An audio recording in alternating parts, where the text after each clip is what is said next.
Hello, everyone, and welcome to the Next Level Wrestling Review Show. I am your host, Jimmy T, and my co-host he's well, I'm getting a feedback. That was weird. Anyway, Vet, do I have any feedback, dude? I didn't hear I didn't even hear the intro play. Neither did I. That's what's weird. That is bizarre. I don't have any feedback. We'll have to ask the people how they can you guys hear us okay?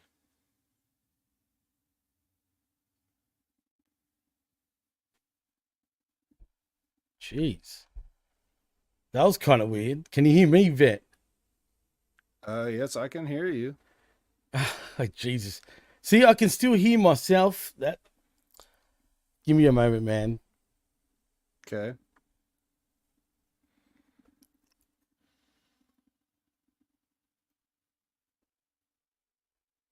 So we can both be heard, but There we go. the other I think audio not so much.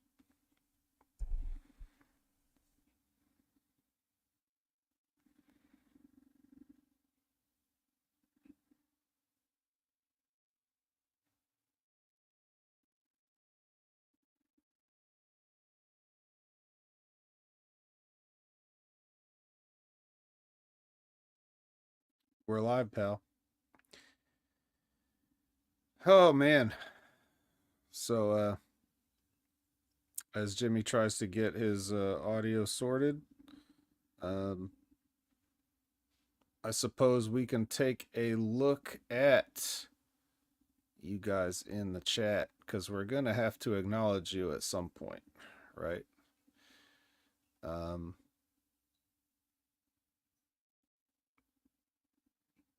but this is what happens when you and when you have to call stuff on the fly. And here's Jimmy. Jesus Christ. Sorry, man. I mean, that makes me want to restart that all over again, man. I kid you not. I don't know what happened there, man. Well, they've always been able to hear both of us, so I don't really see the point in restarting it.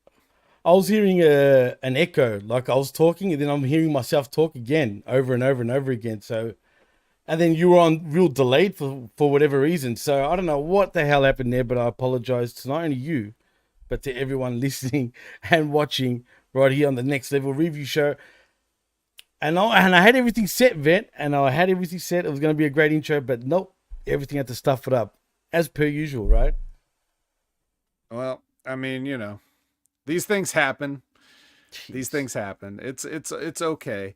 I was just about to get ready to acknowledge the people, Jimmy, while we were waiting, but we might as well go ahead and do that now. Would you like to do the honors or shall I? Oh, it's up to you, man. It doesn't bother me, but Michael Vasquez is in the house, and if you want, you can do the honors next, actually, Vet. Oh, I see. Yeah. All right. So this is what I see. I see Frank's pickle barrel ass, right? Obviously right there up on the screen. We see Media M5 in here. We see Chris Winland. We see Buckshot Kid. We see Lab Rat. We see Cold Blooded. We see a Dark Side Caster. We see Al Robinson. We see Dan Heffron, the handsome one, the dancing one. We see Retro Rocket Review. And did I miss anybody? Is anybody on Twitch at this current moment? I don't have Twitch pulled up. No, not yet. But we are live on Twitch, as well as right here at Hamin Media Group on YouTube, and even on Big Ray's account, Vet, on YouTube, just in case. Just where in case. bizarre stuff. Yeah. Already bizarre stuff has happened on this show with me. You never know if we get kicked off YouTube for whatever reason. But we're still here. That's what matters. All right. Well, Jimmy, you are in the driver's seat for this portion of the show. You can freestyle it however you like. Normally, of course, we have Big Ray doing a 3 count, which is like the news and other stuff, miscellaneous portion of the show. And then, of course, we jump in the Wayback Machine and do a This Day in Wrestling History, and I've got that pulled up too when we get to that. So plenty of the usual stuff for all of our loyal listeners. But what do you think? I hand the keys over to you. If there's anything that's been going on in the pro wrestling world, now's the time where we kind of sort that out. Well, I've got theories, Vet. So let's start with Theories. the 3 count right about now. You'll see. This is the 3 count. With the latest breaking news in pro wrestling, sports, pop culture, and more. Now back to Big Ray and the Vet.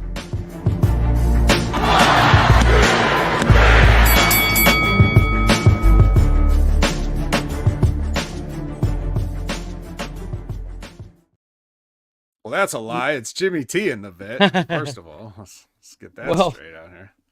First of all, Vet, I've been doing some digging, shall we say. And well, it looks like you have actual paper in your hands there. I do. As a matter of fact, I've written quite a bit of stuff here. Now, this whole Vince McMahon saga over the week, you know, it's got me thinking, dude. Now, I know, especially you and I, we've talked about this in nauseum, probably on the last 4 or 5 shows that we've done. We've spoken about it one way or the other. But I did some thinking, man, and I think I figured out how this shit is going. And as a matter of fact, now it's either Ari Emanuel screwed Vince McMahon or he's helping him. That's the one part I can't decide yet. But get this, dude. Now, we both know that, and everybody else, that Ari Emanuel holds 51% of the shares, correct? I suppose. I mean, I don't have all these people's I don't have all these people's information pulled up right now, but I'll take your word for it. It's a 100% fact. You can look it up. That's exactly what he holds, 51%. And he had control over accounts now. So once he's got 51%, that makes him majority, which means he can do whatever he wants. He can see whatever he wants. And clearly he would have seen the papers, right? Once he bought WWE. Anyway, this NDA fell on Ari's desk, and he's determined basically to stop paying, knowing what was going to happen with the girl. So I think it was him that actually stopped paying the NDA, not Vince McMahon, because as we know, Ari Emanuel is the guy that runs the company. I mean, it is what it is.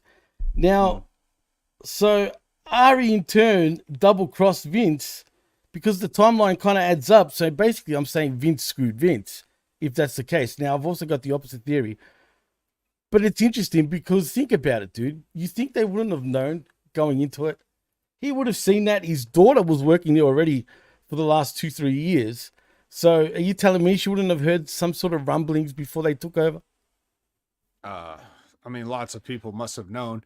I mean, here's the thing too, though. The only thing about just this theory is this stuff was already going on before the sale. You have to remember that it was last year around this time that Vince McMahon did the hostile takeover to facilitate the merger, right? Correct. But it was 2022 where he said that he had the, well, time to retire tweet. Yeah. So he had already, I'm sure, was not paying or planned to not pay at that point, right? So with all these allegations, they still went ahead with the merger knowing that the allegations were out there, right? That's right. 100%.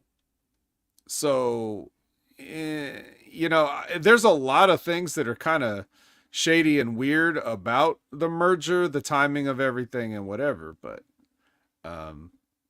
that part is like, I would have to have a ton of documents and stuff that I would have to go over and put in front of me. And it's none of my, like, it's nothing I'm interested in. It's above my pay grade. I've just laid out the simple facts that, you know, if you look at the, like you said, the timelines of certain things, like where those line up, it becomes very suspicious, right? Like the timings of certain things. Most notably,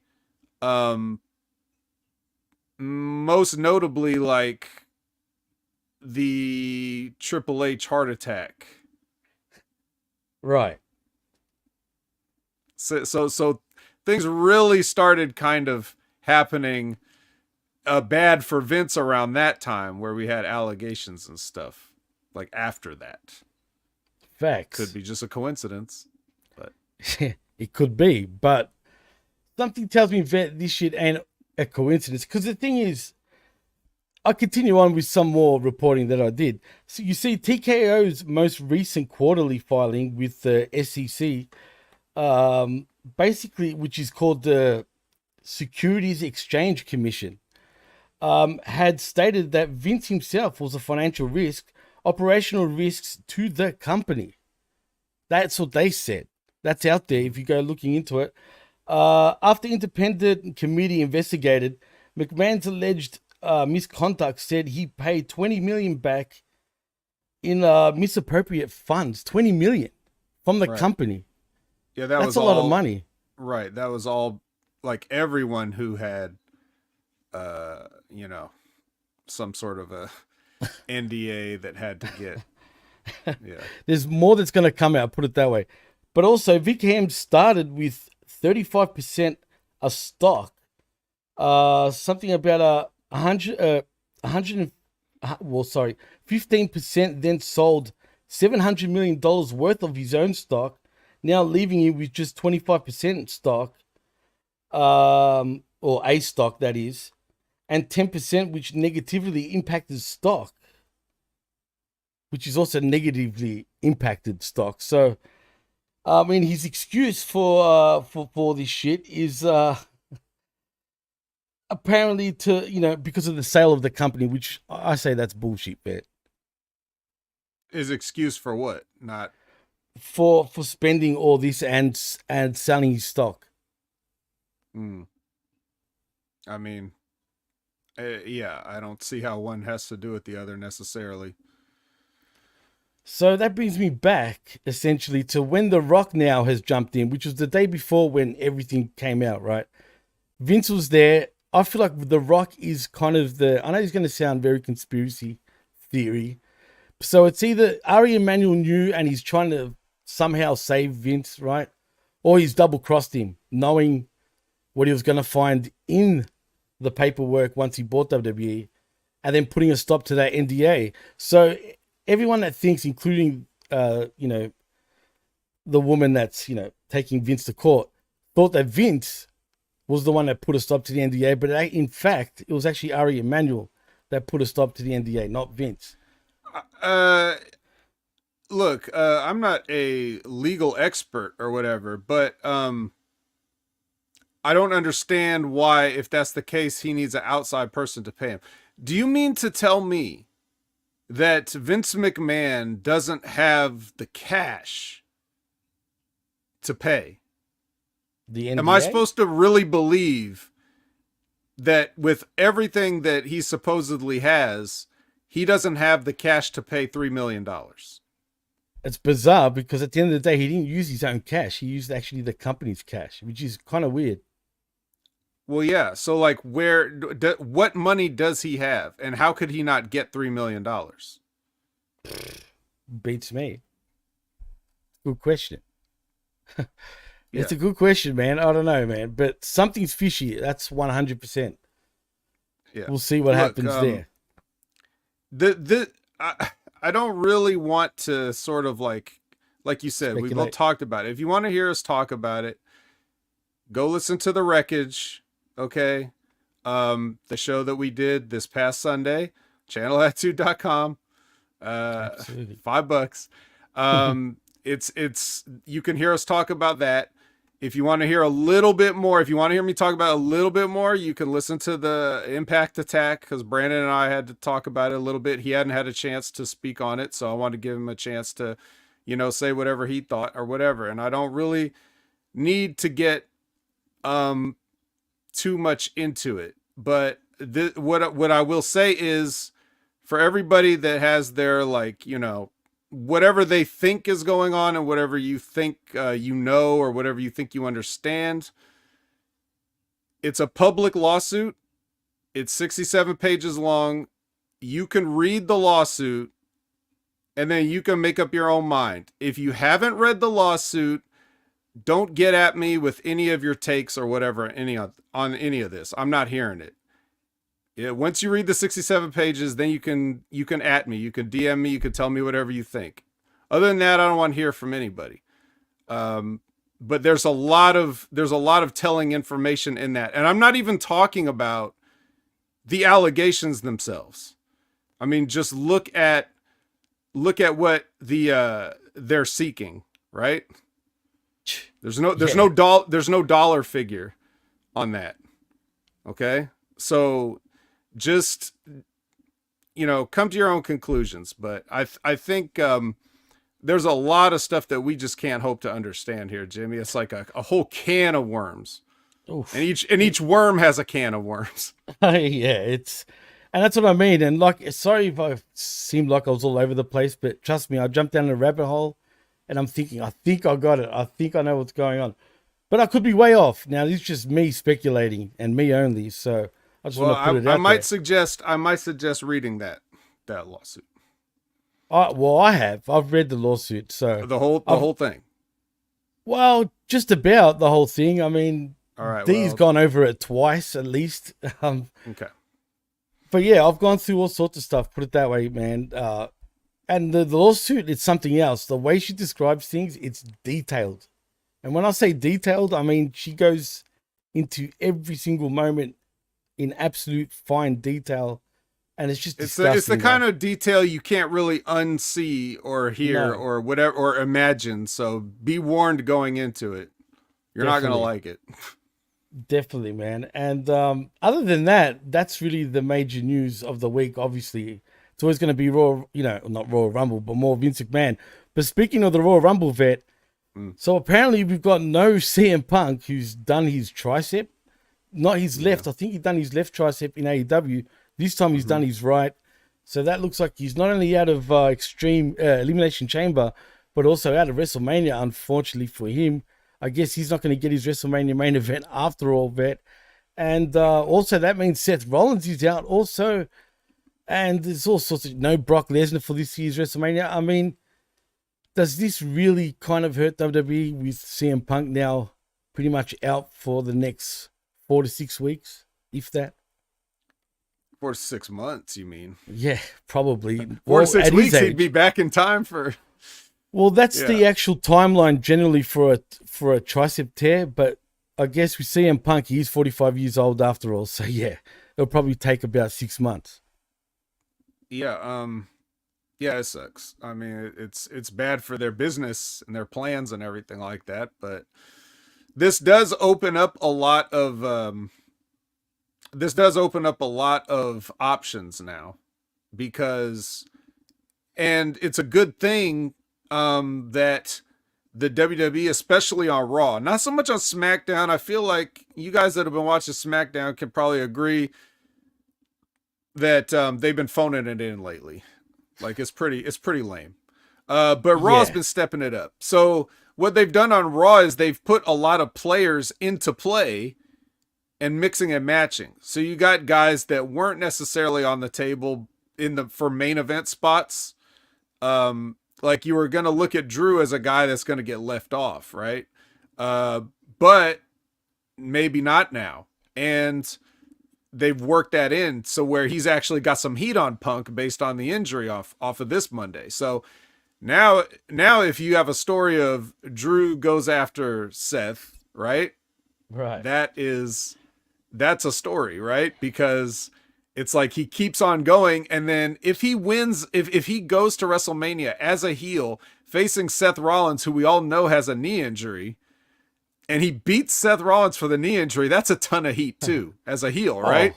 No it's doubt. like, you couldn't beat him when he was healthy, but you're going to wait till he has a knee injury, and now you can beat him, right? And now you get to have your moment in front of people, right? So it's like the ultimate dick move to do that. That's an interesting story they could go with. You also got Walter now in the mix coming out of Seth Rollins, even before we knew that Punk was hurt. Why would you have these guys do a face-to-face promo? Well, it makes sense. Why wouldn't Walter want to be the World Heavyweight Champion or the WWE Champion or whatever? Why wouldn't he? Why would he be content to only be the Intercontinental Champion if nobody can beat him, right? Shouldn't he be, the top contender at that point. So now you've got that you can look at. So even though there's a potential that Seth may not be done in time, I'm pretty sure he's going to rehab up to that point. And I'm pretty sure even if he's not fully ready, he's just going to fucking get an injection and tape the shit up and go out there and have a main event match anyway. Because that seems like the kind of guy that Seth Rollins is, for better or worse, right? So he'll probably be there, but who will be facing him? That's the question. I know they did this thing too with Cody. It ain't gonna be Cody. Cody's gonna do what he's gonna do. If anyone thinks it's Cody, they're out of their mind. Come on. But I like that they put the tease out there where he has to think about it, right? I like that they did that because, again, that's just throwing more questions. We need questions to have answered. We don't need to have all the answers and then there's no good questions. We need to have questions and we need answers, right? So that intrigue is the only silver lining of these two recent injuries, right? Is what I would say. Right, and I can't believe how people think that Cody, there's a possibility that Cody will lose again. I just, like we were speaking about on the wreckage, or should I say the wreckage, this past, Sunday morning. Come on, man. Last year is exactly when they would have pulled the trigger for sure. And like you said on the wreckage, there was a bit of a power trip going on between Triple H and Vince McMahon, and it was obvious. Because look at the Bloodline storyline. Let's be honest, right? Since WrestleMania, from 2023 all the way till now, it's been a stinker, dude. What significant things have happened for the Bloodline? Pretty much nothing other than the Usos splitting. Right. Which seems like that's a better part of a storyline in which Roman doesn't have the belt, right? Well, yeah, exactly. That's my point. So, come on, man. The signs are there. Like, you can see it. I mean, it doesn't take a rocket scientist to actually figure that one out, but I'll rest my case anyway, Vet. But anyway, in final news though, Vet, have you seen the blow up of Kazuchika Okada? I know most people here don't really care about Japanese wrestling, but we do, damn it. So we will talk about it. Did you see how Pro Wrestling Tees took off all merch related to Kazuchika Okada? But funny enough, everyone's jumping the gun thinking it's WWE. But no, it was actually New Japan that came out and requested to pull all of his merch off of Pro Wrestling Tees. And actually the owners of Pro Wrestling Tees came out and said that themselves. While everyone thinking, oh, Triple H has gotten Kazuchika, he's going to WWE. That's not exactly the case just yet. Why does he have merch on Pro Wrestling Tees? I have no idea. I'm just going by what I saw. I don't know why he does, but yeah. Yeah, I feel like a lot of his merch should be on the NJPW Global shop, right? But you think they have their own merch website and stuff. So That's I don't true. know why he has outside merch unless it's like I don't know if there's like special event merch for like when he's come to AEW or TNA or those type of things. Like does he have specialized one-time merch that's on Pro Wrestling Tees? I mean, you know what, dude? I've never seen Okada merch on Pro Wrestling Tees. Honestly, never. Yeah. So I don't know. But officially his contract ends. Well, it's already ended now. Like February 1st. Yeah. In your neck of the woods, it's February 1st. Here it's still the 31st, but yeah. Which is also their neck of the woods. Yeah, right, exactly. You guys share a neck of the woods. It's just two different islands, one neck of the woods. Exactly. Yeah, so he's a free agent as of right now, and he's agreed to work like 3 more dates for New Japan, but I don't see it happening now for some reason. It seems to be getting a little dirtier, Vet, when it comes to the split between New Japan and Kazuchika Okada, just by the little things. He just posted a picture with Sugabayashi like today. I didn't see that. I don't think anything is bad between them. If there was, shit wouldn't have gone down the way it did with him agreeing to work extra dates, right? Like everything I'm sure is fine. Other than the fact that he felt like he needed to get out of there, but I don't see any issues. So we'll see where he lands. There's really no point in talking about much else. I mean, I don't even know about this pro wrestling tease thing. So Yeah, it was all over social media much earlier in the day. And yeah, it was just blew up. Everyone was posting Okada going to WWE, but people were jumping the gun because then the owners of posting tees, as I said, came out and said it was New Japan that told us to take it off, not WWE or Okada, just to clear things up. Now, I don't know if they're working us, just say, and it has something to do with WWE. I do think in my heart of hearts, though, Vet, that Okada will end up in WWE. I don't see why he would want to go to AEW or, to be honest, TNA. I mean, he does seem to enjoy himself, though, in TNA. And as far as AEW goes, I think you and I both know that if he was going to AEW, New Japan wouldn't have made a statement like they did when they first announced him, not re-signing. not necessarily. I mean, they do their business how New Japan's not going to do their business any different no matter where they think he is or isn't going. They have a way of they do business, and that's it. It's consistent across the board. So when he's giving his notice, they're going to put out their press releases and do whatever. It really doesn't have anything to do with anything else. In case you haven't noticed, it's not like they really care about what the rest of the world thinks, True. Well, our very own Billy Ray Valentine is in the house. He says he has to go to WWE. It makes no sense to go anywhere else. I agree. I agree with BRV, man. I just don't see him going anywhere else. But in saying that, Jose Luis Rivera says Barry Bloom is Okada's agent. We all know about Barry Bloom. Bucks will tamper on making sure that Okada comes to them. Look, it's no secret that they're good friends with Okada. Right. But he's been there, done that. Why would he want to go to a place where, let's be honest, they're struggling with the fan base. It's not the place to showcase Kazuchika Okada's talent. You follow him, I'd rather go to TNA than AEW right now. Yeah, I don't know about that, but Serious. nonetheless, I guess I really, he's kind of a mystery because I don't know what he really wants. I know what he says he wants, but see, all Japanese wrestlers like kind of stay in character all the time, Sure. or they don't have a character. They just are shooting all the time. So like, I don't really know what to believe of what he says anyway. So, I mean, we'll just have to see. I think both companies would like to have him. I'm sure of that. And then I think that AEW would be much easier for him. But if he wanted easy, I don't know why he would leave New Japan in that case. If he just wants to have it easy. So yeah, no, I think he's just bored, man. He's done everything he can in New Japan Pro Wrestling, and I think it is time for him to move to a different destination. But if he's really the Rainmaker and he wants to, prove that he is truly the best professional wrestler in the world, just go to WWE and make it happen, man. Like, you know what I mean? I don't think they're going to feed him, dog shit, put it that way. I think he will be well looked after if he did go to WWE. yeah, at this point he would. Not 2 years 100. ago. No, hell no. Jesus. He's like, Kazuchika. What the hell is a Kazuchika? Yeah, no, fuck that. Imagine he went 2 years ago. But anyway, that's the 3 count, man. I think that sums up everything. Unless there's anything else that I've missed, that is really the most important news of the week so far. Probably not. I think we got pretty much the news, but we could talk about some things that may have happened in the past. Let's, You please.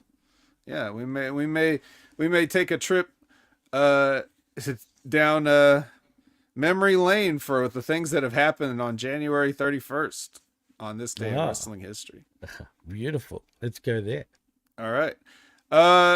Well, nothing happened for like 100 years in pro wrestling until 1998, right? That was the first time anything ever happened on January 31st.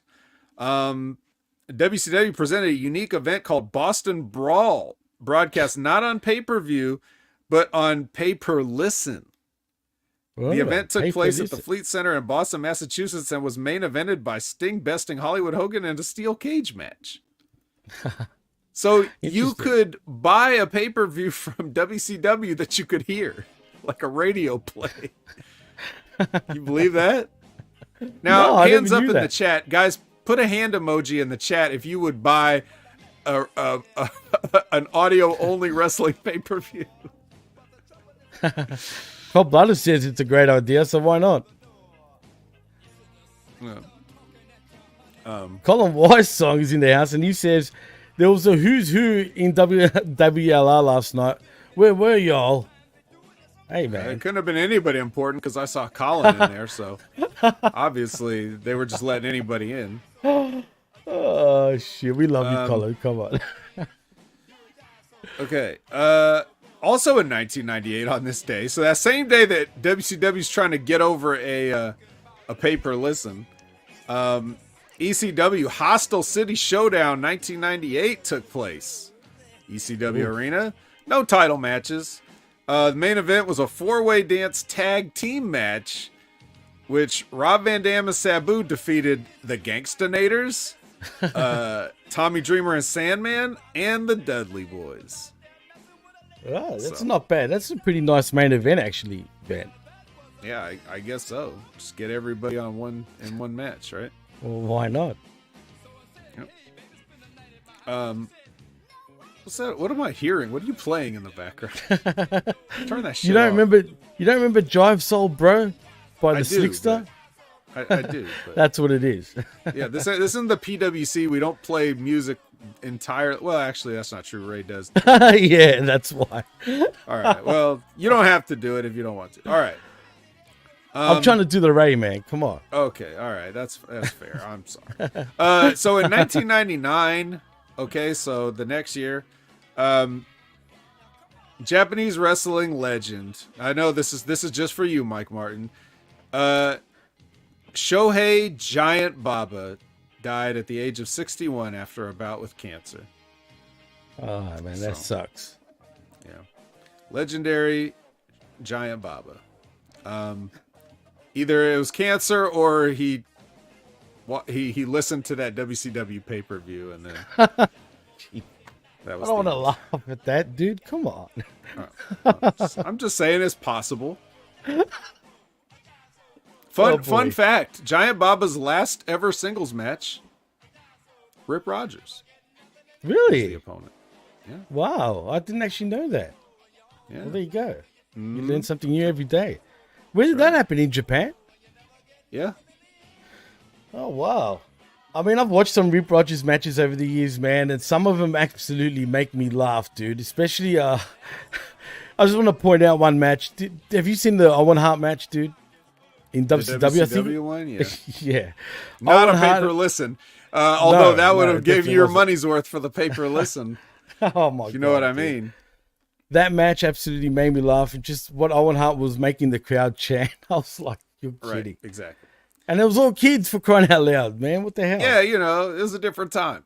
All right, so on this day, 2000, okay, at the start of the show of Monday Night Raw, Chris Benoit, Eddie Guerrero, Perry Saturn, and Dean Malenko appeared in the front row as guests of WWE General Manager Mick Foley.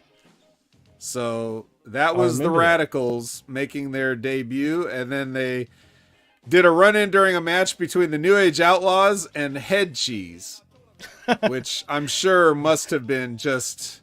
I'm sure it was such a shame that they broke up that obvious tag team classic. Jesus. And we're talking about our very own Al Snow. Shout out to Al Snow. And also the Lethal Weapon, Steve Blackman. That was head cheese. That's right. What a bad sort of thing that was. I mean, the Attitude Era was kind of overrated with a lot of things. Let's be honest, dude. Well, yes. I don't think it's too it's too much of a secret. Oh, jeez. All right. So then absolutely nothing happened for like 10 years. And then in 2010, we had the Royal Rumble from the Phillips Arena in Atlanta, Georgia. This is the one that Edge won after he made a surprise return. Not that surprise return. He was only injured for 5 months this time, not 9 years or whatever it was. So yeah. So it says the 7-minute, 19-second appearance by Edge is the shortest any Rumble winner had spent in the match. And then the other thing that happened on this show was Christian, you may know him, successfully defending the ECW championship against Ezekiel Jackson. Jeez. Remember that? Ezekiel Jackson. Does that guy even still wrestle, dude?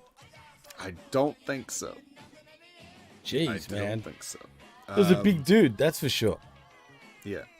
Yeah, so, for anybody that wants to, talk about AEW guys and how small guys win and stuff like that, it's like Christian defeating Ezekiel Jackson here. 2015 at Wembley Arena. I think this is the small one. Kurt Angle. Very much.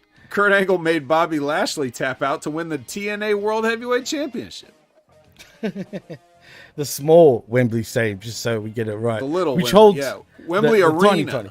Wembley It actually Arena. holds Wembley Arena, yeah, exactly. Which holds 10,000 people. Yeah.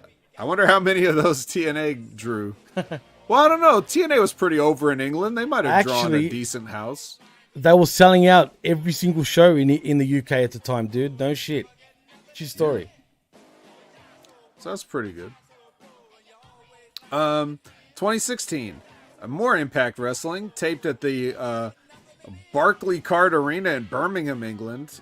Beer Money, which is Jane Storm and Bobby Roode, of course, captured the TNA World Tag Team Championship from the Wolves, which is Eddie Edwards, Fat Eddie, and Davey Richards. Fat Eddie. In the main event of the tapings, Bobby Lashley defeated Kurt Angle in Angle's last match with TNA after just short of a decade with the company. So, wow. There you go. I mean, jeez. Fat Eddie. He's still going. Still going. He's part of the system with Moose. Oh, poor Moose. So, in 2020, on an episode of Friday Night SmackDown from the BOK Center in Tulsa, Oklahoma, Braun Strowman beat Shinsuke Nakamura to win the WWE Intercontinental Championship. Where is Who Braun even remembered Strowman? this happened? I don't, 100%. But where is Braun Strowman these days? He surely can't be still injured, man. I'm sure he is. I think they'll release him again, dude. I've got a feeling they're just going to be done with him. I mean, what's the point anymore? Yeah, I don't know. Yeah, I don't know. I didn't even. I had no memory of that. Like, was that Thunderdome yet or no? Yeah, well, I think it was. Yeah, maybe. Wait, what year was it again? 2020. Yeah, 100%. Okay. Was that to the end of 2019 when the Thunderdome first started appearing? Okay, so it's end of 20. Okay. So yeah, that's why nobody remembers it, because we all tried to scrub that from our brain. That was a bad time, man. I couldn't watch most of that shit, straight up. Okay. So notable birthdays of today. Giant Gonzalez, Jorge Gonzalez. Oh. Would have been he would have been let me do this math. 58 years old, I guess. Shit. That's not that old, Fortunately, man. he's passed away, yes. Which is true. Remember his Adams? onesie? Huh? Yeah, his onesie, Giant Gonzalez, that he used to wear. Yeah. They used to be like Bigfoot, but sorry. Did you say Bryan Adams? Yes, formerly Brian known as Crush Bryan Adams, yes. Yep. Mm-hmm. Damn, R.I.P. to him. He'd have been 61. Wow. And this guy's still with us, Dave Fit Finley. He is. That's right. He turns, whoa, wait a minute. Hold up. 66? He's 66 today. Shit. Is he still working for WWE? Maybe? I don't know. Hmm. He should be. Interesting. Someone hire Fit Finley, please. True. 100%. Yeah, Fit Finley was the guy that they were probably ribbing him. They were like, "Hey, you get the women. You teach the divas how to wrestle, Fit Finley." And he's like, I'll show you motherfuckers, and you can probably thank Fit Finley for a lot of what we see in women's wrestling today, as far as like the way it's taken a little bit more seriously and the women have been working harder, because he worked with a lot of those. Let's face it, a lot of them were just basically models, and he tried to turn them into wrestlers. It was kind of a losing proposition, but I think, he did turn out some decent talent, all things considered. 100%. I mean, he tried, but it's weird that they gave him that role with these women. But yeah, it would have been frustrating nevertheless. Right. Yeah. Oh, so thank you, TJR Wrestling, for this day in wrestling history. Shout out to them. TJRWrestling.net. I want to give them credit since I basically just read their shit. Okay. Well, I guess the prelims are over, Jimmy. This is the fastest we've actually gotten to the NXT show in a while. Really? Normally there's a lot of chicanery and tomfoolery and shenanigans and filibustering and other things, but without Big Ray, we just get right to the point a lot of the time. So, well, I'll be honest, Vet, man. I've been trying to cut down on the the chicanery and the fuckery. So I'm trying to keep it real, man. I'm trying to keep it real. I'm trying to keep it pro. So there's no point of being reality-based podcasting. Touche, Vet. Touche. Yeah, I like it. Oh, man. So I'm trying, bro. I'm trying. Okay. Well, I mean, we can get right into it. Let's get into it, man. Because I've got a bit to say, actually. This NXT is kind of interesting to say the least. So you don't have Dragunov's theme song all queued up, right? Because I don't need but it. I can. No, it's okay. We don't really need it. It's just one of those things that Ray likes to do. We don't have to do it. Trust me, I can do it. But anyway, I don't want it. On. All right, fine. Nobody gives a shit about Dragunov's theme song. You can all at home put on Dragunov's theme song if you really want to listen to it, right? So you're a character, man. All right, so we're gonna recap this thing, okay? And we're gonna start our recap with a recap. They're gonna tell you everything that happened last week. This is for you, Jimmy. This recap is for you because you don't watch NXT every single week, so you need to be told what's going on. And did you think that this recap did an adequate job of setting you up for understanding this show? Yes, because I have kind of been watching NXT on and off. So, yeah, I get the gist on what's going on, man. Okay. All right. I did forget to answer this question. Aaron Ben Shlomo had a question earlier. I'm sorry I got caught up. He says, Vet, with Grace appearing at the Rumble, in your opinion, does that mean that TNA and WWE might have a partnership in the future?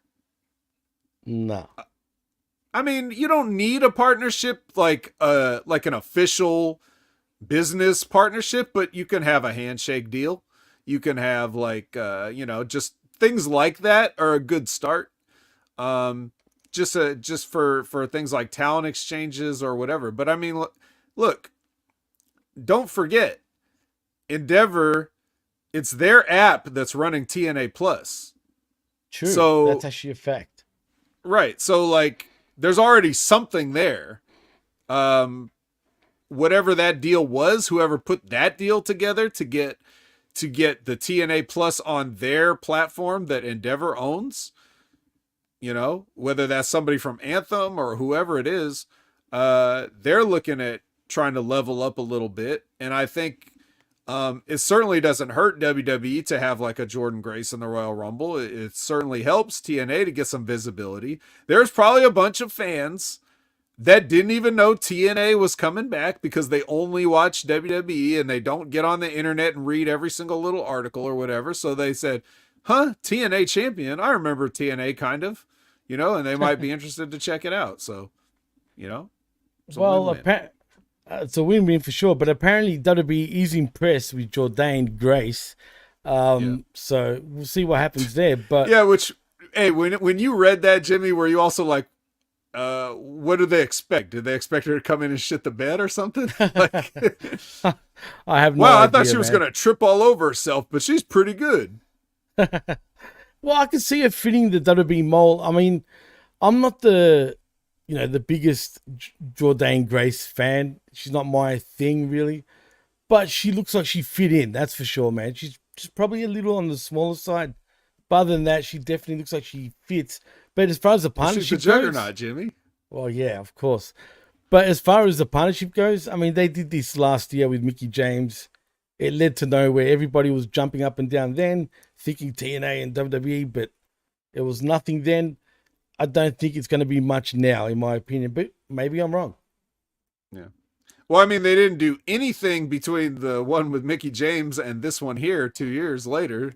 It's like nothing happened in those 2 years. But then again, as we discussed, that's a tumultuous 2 years, right? Like there's a lot of stuff going on, apparently. Absolutely. A lot of NDAs to sign. Well, plus they had to do Mickie James right, Vet. Remember the garbage bag incident? I mean, did they? Not really. They obviously didn't have to do her right the first 2 or 3 times they had her under contract. Why would they need to do it now? But they did. Idiots. So yeah. Well, they played hardcore country, right? So she's happy with that. They did, which is awesome. Yeah, absolutely. All right. Well, speaking of I mean, I guess this is the opposite of awesome. We got this episode of NXT, so we're already caught up. We caught Jimmy up on everything that's going on with the storylines and everything. So now we're gonna kick off with the Dusty Classic Semifinals. Right? It's the Trick Mello gang versus the LWO gang. These guys violently flip at each other for a while until Trick hits the Trick Knee, which is it's a funny name for a finisher, but it's also kind of lame. The Trick Knee. The Trick Knee, yeah. Yeah, it's pretty Is that stupid. Seth Rollins's? That should be Seth Rollins's. That's his gimmick. I don't know if you... yeah, so that happens. Before we get to anything else, did you have any thoughts on the match itself? You got any evaluation of these talents? Well, first of all, did this match go a little too long? I mean, Del Toro, yeah, it went way too long. I felt like if you're going to put, Trick Williams and Mello over, let them go over. This match took sort of like 2 commercial breaks, dude, which is far too long. And as far as Del Toro and, the LWO and what's his name, DJ IZ from formerly of TNA, or Joaquin Wild, whatever you want to call him, I don't know, man. Like, I rated them at first, but right now they're just lingering, dude. What are they going to do with these guys? Sure, they're still part of LWO, but does anyone care for these guys at this point? Maybe that's the thought of why this match needs to go so long. Like, oh, so these guys are on SmackDown. They're down here in NXT. The NXT guys should be lucky to get a win. Oh, please. I think Mello and Trick are above these guys by a mile, in my opinion. Yeah, well, they're not in a major faction on SmackDown, so. True, very true. Although Carmelo Hayes is kind of on SmackDown now, so I don't know. But yeah, I did notice there was a lot of slippage. Like the ropes must have been a little too. I don't know. Are you sure about the ropes? Yeah, I'm not sure what's going on there. I just noticed that they were having some trouble staying balanced on that stuff. But so yeah. So after the match, Obafemi attacks the LWO. I guess just because he did bring his belt too, like, because when you're gonna do a running attack, you got to bring your championship belt with you. Not that you're gonna use it, but you just got to carry it with you. And then Trick and Mello see this and they kind of just mind their own business and go to the back. And then Dragon Lee comes out, to help his brothers there. And then he comes out to help, but he doesn't help. He gets beat up too. So Obafemi beats up the entire LWO by himself. Dude, Obafemi is a brick shitter, like we like to say down here, down under. Dude, he's huge, man. He just looks like a monster. I never used to rate him like months ago. But you know what? I take that back, man. If they play their cards right, and I'm talking about WWE, this guy can be a huge future star on the main roster. As long as they don't bury his ass, just make him run over guys, especially when they eventually do debut him on the main roster. Just make him run over absolutely everybody because he's just a big animal, dude. All right. Well, there you go. So next we have the new NXT GM, Ava just Ava. And she is having a little chit chat with Ridge Holland. And then here comes Brian Pillman Jr. and he's got a gift basket full of stuff of himself that he gives to Ava. And then this basically just ends up with Ava making a match right there on the spot. Ridge Holland versus Lexus King, I guess we'll say. Dude, is it just me or does Lexus King wear makeup or too much of it? Or am I seeing things? Because personally, it looks like he's definitely got self-tanner on. That's one thing he has. Yeah, but it's obnoxious, bro. I don't know if he's doing it on purpose, just, to heal it up a little bit or whatnot. But you know what, dude? I think he's starting to get somewhere in NXT.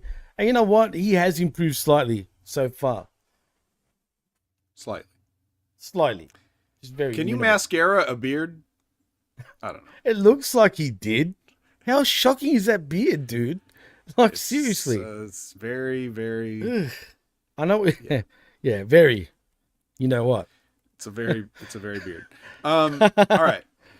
So Paxum Tately, she kind of takes her role as a stalker very seriously, but she might misunderstand it a little bit. Lyra never told her to put Roxanne through a table or anything like that. But I guess she didn't get that memo, right? She's just doing what she thinks is best. Dude, I was a little confused here. I won't lie. This is the part where I was like, okay, what's going on here? Okay. What am I missing? So why is she stalking Valkyria? Oh, she loves her. Why? What's the obsession? Why wouldn't you? Look at her. Come on. We should all be stalking her. Jeez. Some of us are just too busy, right? So very busy. Yeah. I don't know. It's just the angle they're doing. They're doing the single white female gimmick. Like I'm gonna follow you around. I'm gonna stalk you. I'm gonna dress like you. I'm gonna act like you. There was a funny tag team match they had where they stopped short of saying that she took Lyra's extra gear because they were dressed exactly the same, their hair done the same. So I mean, they're trying to do something with it, but where have I seen this before, Vet? Oh, you saw it with what'd you say earlier? Hardcore Country? Yeah, Mickey James and Trish Stratus, damn it. Yep. God, I don't know, man. Like I said, they've done this shit to death already in WWE more than on probably 10 occasions at this point. Hey, look, man, that shit you're talking about with Trish Stratus and Mickey James, that was like 20 years ago, man. Whole kids have been born and grown up to become adults since that happened. Don't act like it happens every week. Oh, yeah, true. Time truly flies, man. It felt like yesterday. I'm not going to lie. Yeah. Weird. Yeah, when was that? It was like 06? 06. Yeah. 100% years. 06. Wow. No shit. That WrestleMania match between Mickey James and Trish Stratus was 18 years ago. Feel old yet? Shit. That's savage, dude. I don't like it one bit. Time flies, man. I'm not going to lie. All right. Well, anyway, so now Paxum thinks she's going to just take Roxanne out in their singles match. So she'll get the job done there. So Roxanne makes her entrance. Lyra Valkyria is on commentary. They had the match. And somehow Roxanne played the heel in this match a little bit. The role, at least. And then goes over pretty strong. I don't think it surprisingly. I don't think it needed to have a picture-in-picture on it, but she still basically took 90% of the match and went over.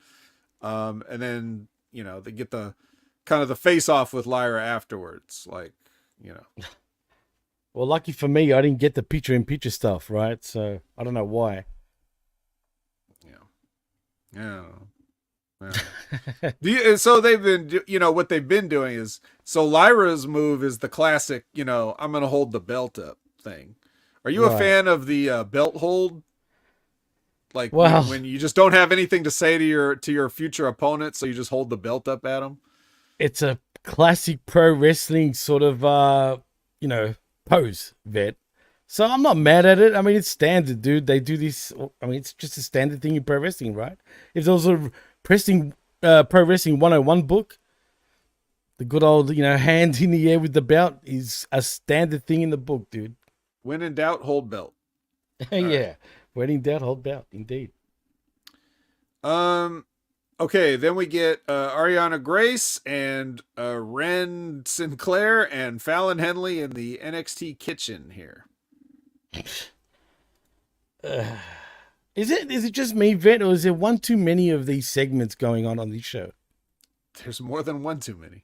One too many, bro. And especially vignettes. How many vignettes, man? This is just what this show is. Yeah, not much This to say show about is this. vignette after vignette after vignette after vignette. It was never this many, right? I mean, it feels more than usual these days, bro. It might be more, but it's always been a lot. Crazy, bro. I mean, there's not much to say over here other than Ariana Grace makes me laugh. I mean, she's How could like she not?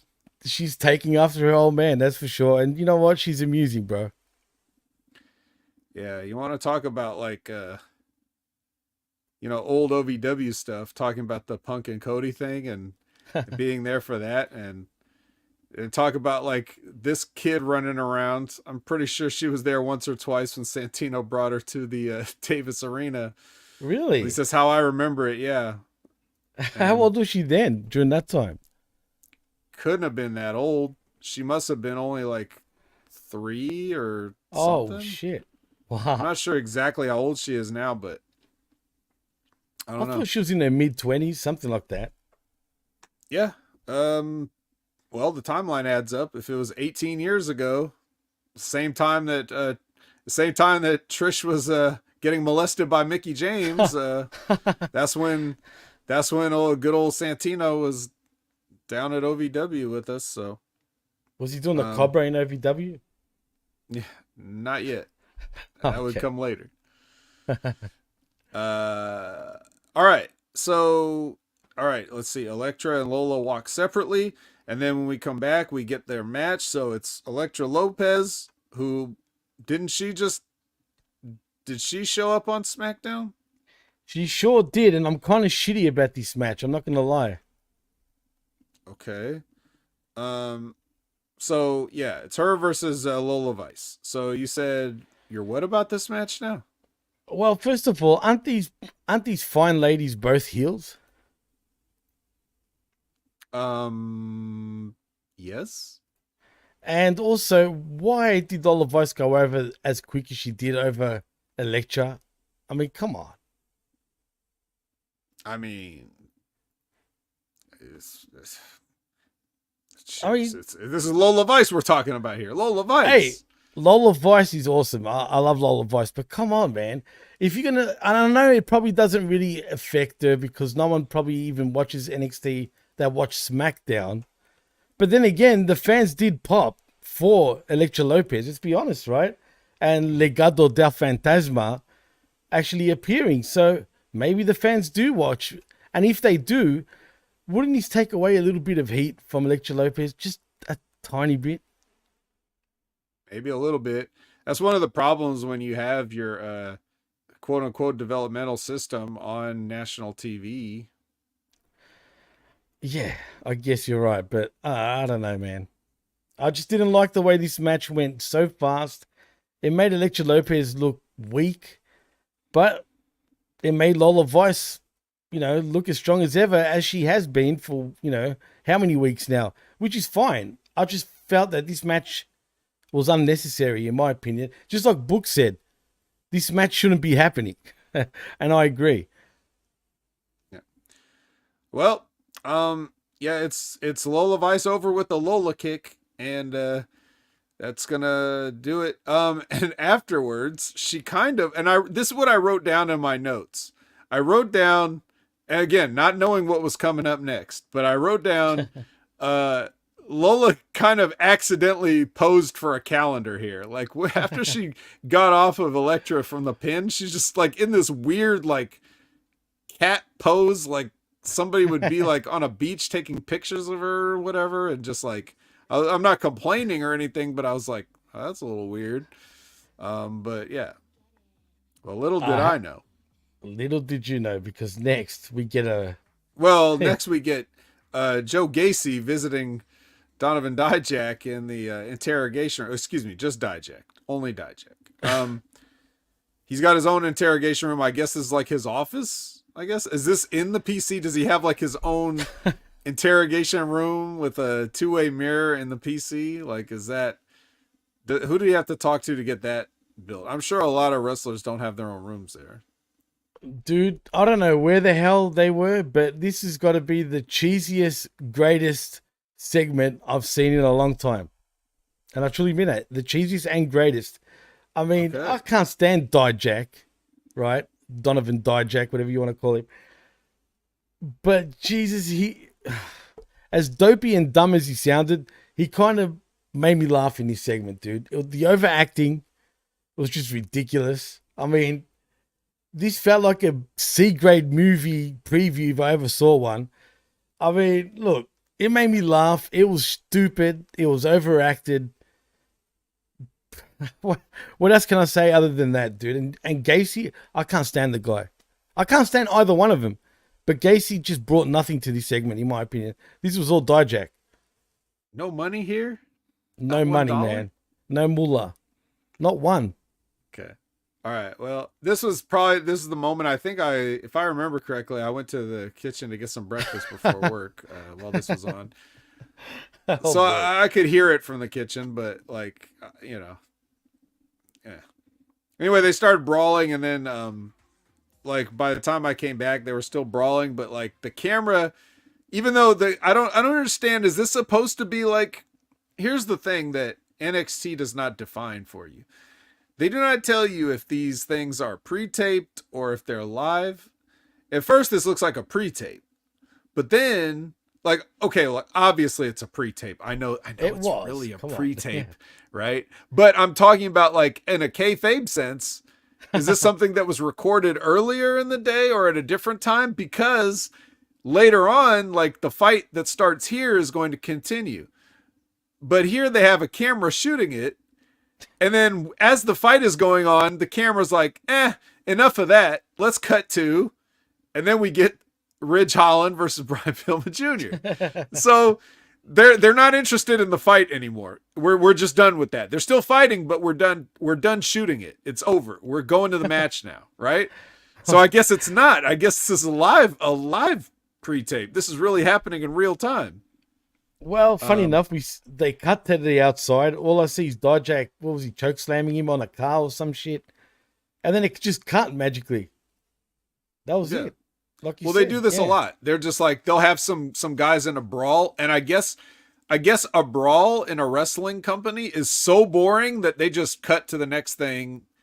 Like, another brawl, boring. Anyway, let's go to Trick and Mello in the locker room. You know, like there's no sort of urgency or like no gravity to any of these situations. It's like, oh God, there they go brawling again.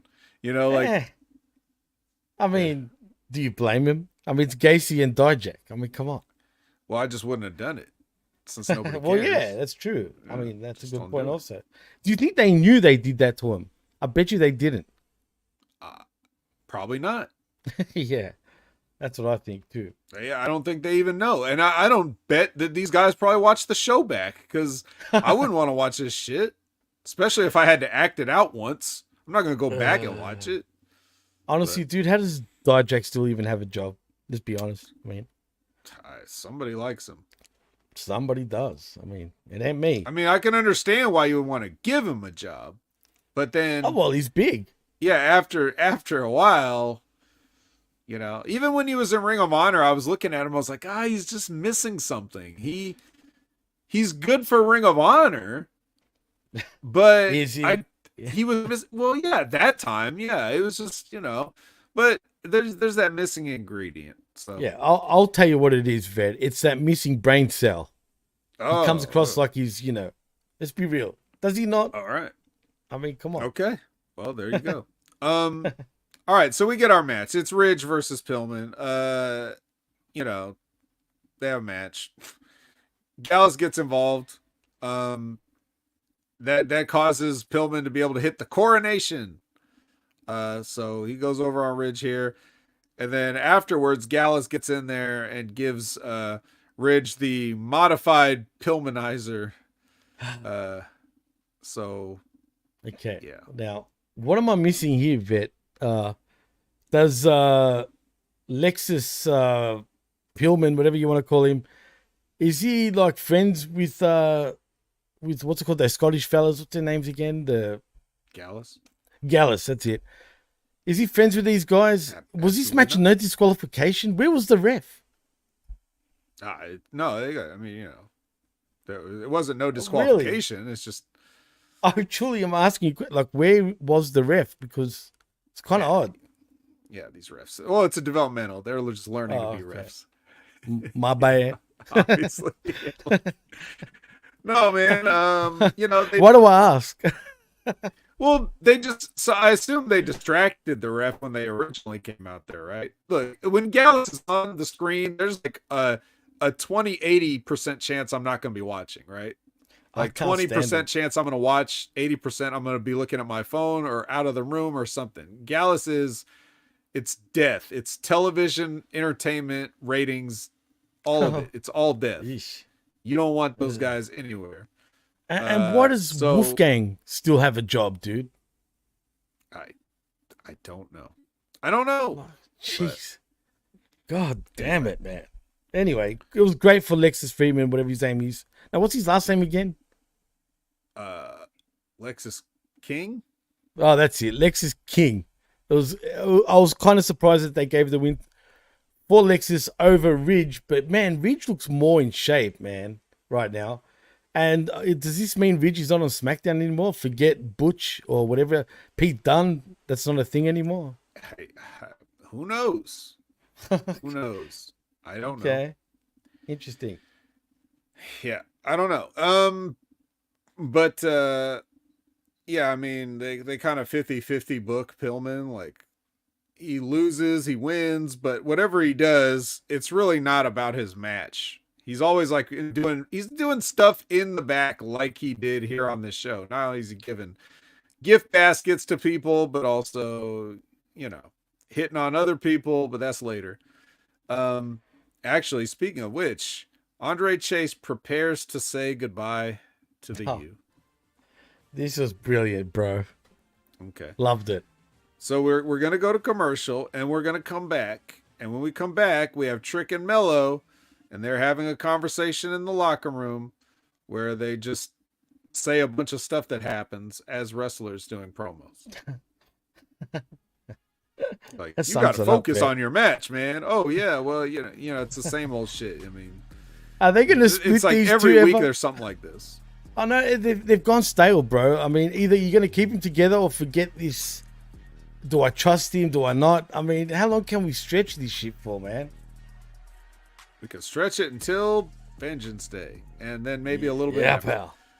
Cool. Retro Rocket V says, "What is Regal's role in NXT? We seen him last week. Apparently, you weren't paying attention. He was signing over ownership to Ava. He was the previous general manager. Now he's making it official that she's the general manager. I guess he was the general manager the whole time he was in AEW and doing the Blackpool Combat Club. So he was probably making phone calls to Shawn Michaels, telling him to make all the matches that he wanted the whole time in AEW. And now he signed it over to her. That's what he's doing."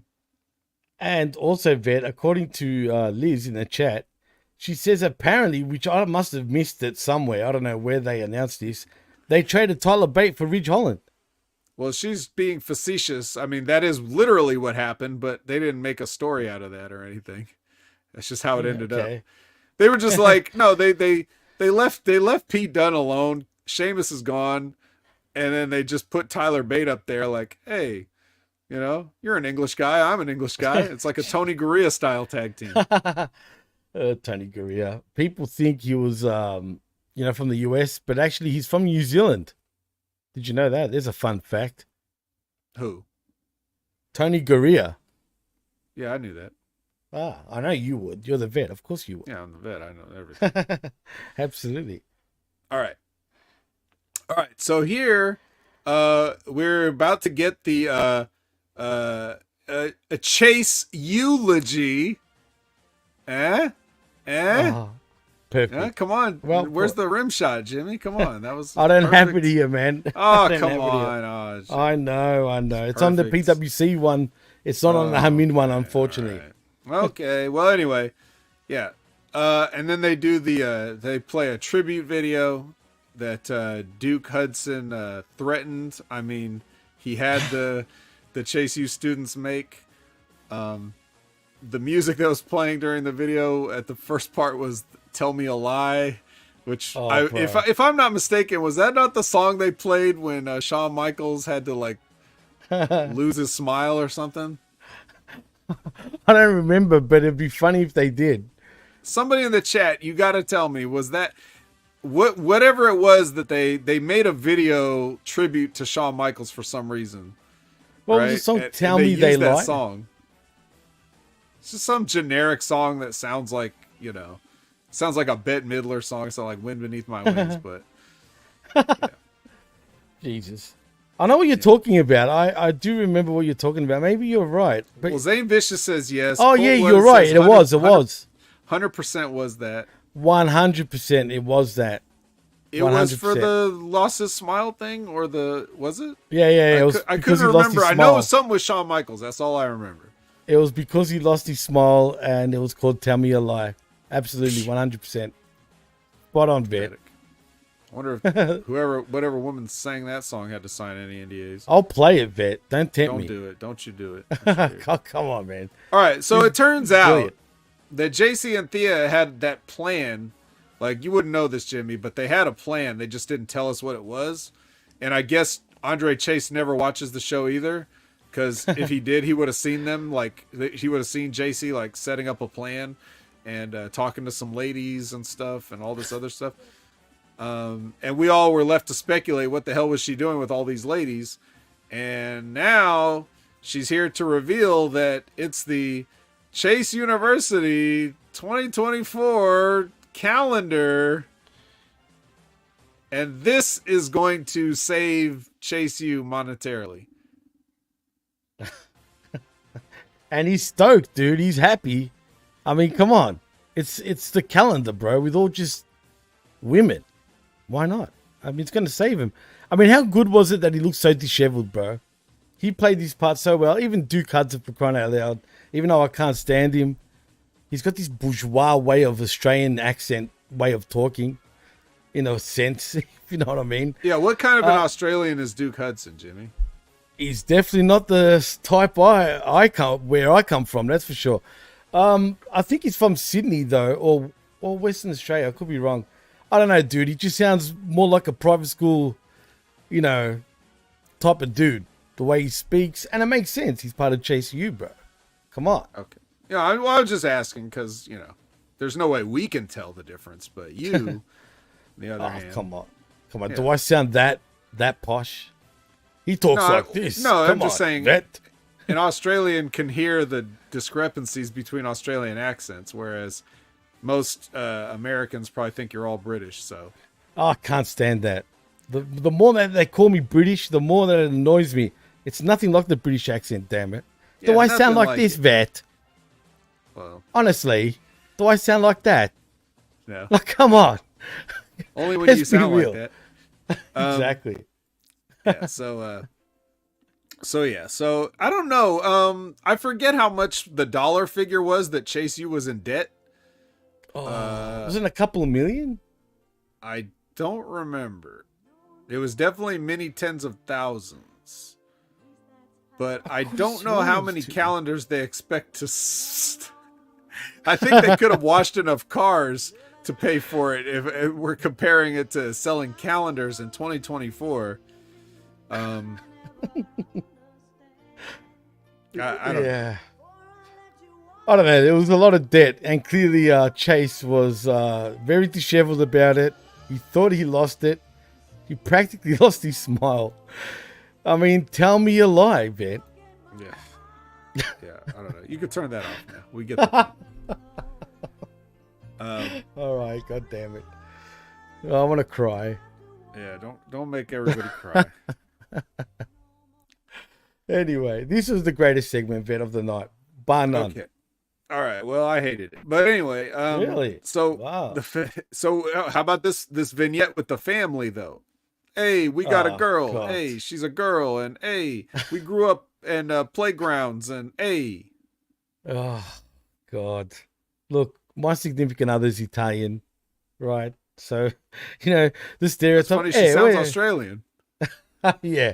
Well, she doesn't put on the accent, she doesn't Hey. really to put it on. But that's like someone from Italy. But these guys and girls are total wise guys. So, hey, where's Tony, huh? You know what I mean? Where's my pizza? What's her name? Is her name Rizzo? What's going on here, bro? What am I missing? Rizzo. Adriana Rizzo or something like that. Yeah, Is she related to the baseball player? probably. It's probably Her accent, bro. If I was a dude and I was going out with her, I'd be like, don't talk like that, please. In fact, don't talk at all. in In fact, sign this NDA, please. And is it just me? Oh, yeah. Is it just me, though, Vet? Honestly. But does she look like an Italian version of Indy Hartwell, or am I seeing things? I'm not making a personal judgment, but just an observation. There's a lot of long-faced women that the WWE has given contracts to. I was going to I play don't know Mr. if Ed, there's but I better something not. to that, or what. I don't know. Yeah. I promised I NDAs, wasn't anyone? going to be as mean to people that superficially look a certain way and can't help it. If you make yourself look a certain way, I will roast you. If you were just born a certain way, I'm not gonna do that anymore. Yeah. That's what I say. Yes. Well, speaking of horses, Fallon Henley. She's in the back shit. doing Stevie Richards Fitness. And She then does. and then Brooks Jensen comes in and it's like, hey, remember when people liked stuff we were doing? And she's like, yeah. Because everybody else wanted to leave the group and he's the only one that didn't, because he didn't have shit else to do. So like Josh Briggs left, Fallon Henley's fine with that, and he's just like, hey, I don't have an other thing. My thing was you guys. So now he's trying to buddy back up to Fallon, and then Ren comes in. So this is the second time we're seeing Maddie Rankowski here. She comes in and she's like, hey, are you ready to go? And she's like, yeah, we got to go. And then they made a point again when Ridge was getting the shit kicked out of him and his ankle broken. They were making a point to say how he doesn't have any friends, right? That's his gimmick, is that he has no friends. You should have seen it like the other week, Jimmy, where they were beating the shit out of him. And you know how like whenever somebody's getting the shit beat out of them, everybody expects someone to run out and save them, right? Yeah. And then they just always just show the thing, and then they make it like a surprise when like somebody's music hits, right? So they're beating him up in the ring, right? And then the camera cuts to the entrance, but nothing happens. And then they go back to the beating, and then they cut back to the entrance. So it's like they were expecting somebody to run out and nobody did. Like, how corny is that? It is corny. And they were just trying to make the point, like, nobody's coming to help him. What's the end game with this? That he's a loser and he's got no friends? Is that what it is? I mean, I think the end game is that Brooks Jensen is going to be his friend, because he doesn't have any fucking friends either. and that mustache, man, and the mullet, whatever he's going for, like, what the hell, bro? Curly mullet, yes. He reminds me of like a southern Kenny Omega, bro. You know what I mean? If there's such a thing. Like, seriously, yeah.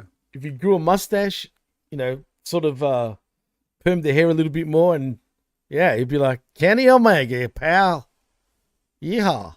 Yeehaw. This is silly, bro. All right. Yeah.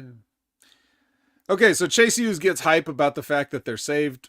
Well, potentially. Actually, we'll have to wait and see at Vengeance Day how many calendars they sell. Do you think I they'll wonder sell if a record? like, I'm gonna check. Trust me, I'm gonna check WWE Shop and see if any calendars are available. Actually, are they going to be available? Or is that just the kayfabe? I don't know, bro. I don't know. What's the point of doing this, saying that people can buy them and then not do it? Because you know that these marks would ironically buy a calendar just because it exists, right? 100%. I'll buy one just for the bit. Like, I already have the sweatshirt just for the bit. So I could get a calendar just for the bit too. It's no big deal to me. I can afford it, but well, not if they're going to be as much as it would take to pay off the debt. I think Labrat said $100 a calendar. Yeah, I don't know about that, but what was the damn debt again? Can someone in the chat actually tell us the debt, just so I know? I want to know now. I want to say it was like, it was like 160,000 or something like that. Are you sure it wasn't more than that? I'm not sure. That's the whole point. I can't remember because I try to push this stuff out of my mind as soon as it's over and I'm done talking about it. But in any case, Pillman is one of the first people that's going to want a signed calendar. Okay, wow. This is him trying to hit on Thea again. And then Riley Osborne steps in, and he's like, "Hey, get out of here, Brian Pillman Jr." And then this is all interrupted because Dijak and Gacy are still fighting, and they come in and ruin everybody's. I don't know what they're doing. It's ruined though. This more brawling, but again they cut away. You know, like who cares? Who cares about this fight? Because we got Fallon Henley's match. Fallon Henley's match is coming up, so we got to get to that. Again, they did it to him, bro. Yep. Again. Shows what they feel about these guys. I mean, let's be honest. I mean, these just shits on them, bro. It's only them, though. It's only Gacy and Dijak. Who cares? Nobody cares about them. They'll be released after WrestleMania. 100%. Fallon with Ren versus Ariana Grace. So they have their match. What do you think of this match? I mean, the match is basically, look, let's watch Ariana Grace be funny, right? Like, isn't that the whole point of the match? Yeah, but the thing is, she made me laugh a little bit at first, and then I couldn't help but think, you know, when she came out to a generic, very generic theme, I couldn't help but think, were they trying to go for the Dancing Queen song by ABBA? No, I think they just wanted to have that fake old generic pageant music, you know. They should go for Dancing Queen, like some version of that, like ding ding ding. No, that's too. See, no, you want it to be more generic for her character. Fair enough. She's pretty generic when you think about it. No, right? not. I don't mean like that. I just mean. No, I know. That's the kind of stuff that a beauty pageant contestant would. In any case, so the funny part of this was like the chicks from Metaphor come out, and Fallon Henley's outside, and she watches Lash Legend run all the way down the ramp and boot her in the face. Like she had all day to like get out of the way or counter it or do something. It was like, again, like the Austin Powers thing where he's like driving the steamroller and the guy's like, no. And it was like 100 feet between them and he just won't get out of the way. So she watches her run all the way down and just takes a boot in the face. She goes in the ring and Grace covers her and, oh my God, I can't believe I won. So there you go. Yay. Cool. I mean, I guess, but I don't know, man. By this point, the show's starting to get kind of on, borderline ridiculous, if you know what I mean. Yep. Borderline. Well, I think they crossed the border at the. Well, actually, years cross ago. the line, you mean? Cross the line, get it? Yeah, cross the line. Every Monday at 6:30 p.m. Pacific, 9:30 p.m. Eastern. Impact Attack. Perfect. Nicely played. Oh, shit. That's right. Adrian, where you been? I've been in Chase U. I've been in Chase U since day one. This is the first run sweater. Was it really? Yeah, the minute you could get one of these, I got this. Just like the Hook one. You were the first to get the Hook shirt. Yeah, I'll give you that. Hook too. Facts. And that's the only two things I have.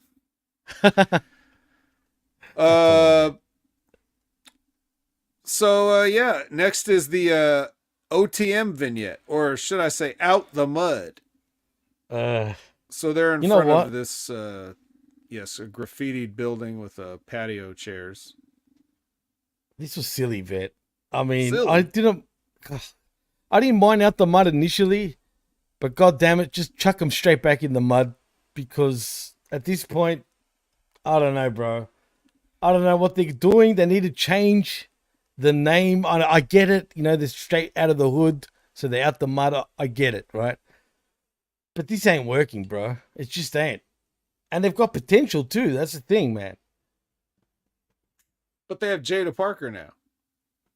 What's the You name, know, her whole bro? life, Jimmy, people have been trying to put her in a box. Why? Because she's gangster, bro. She's hard.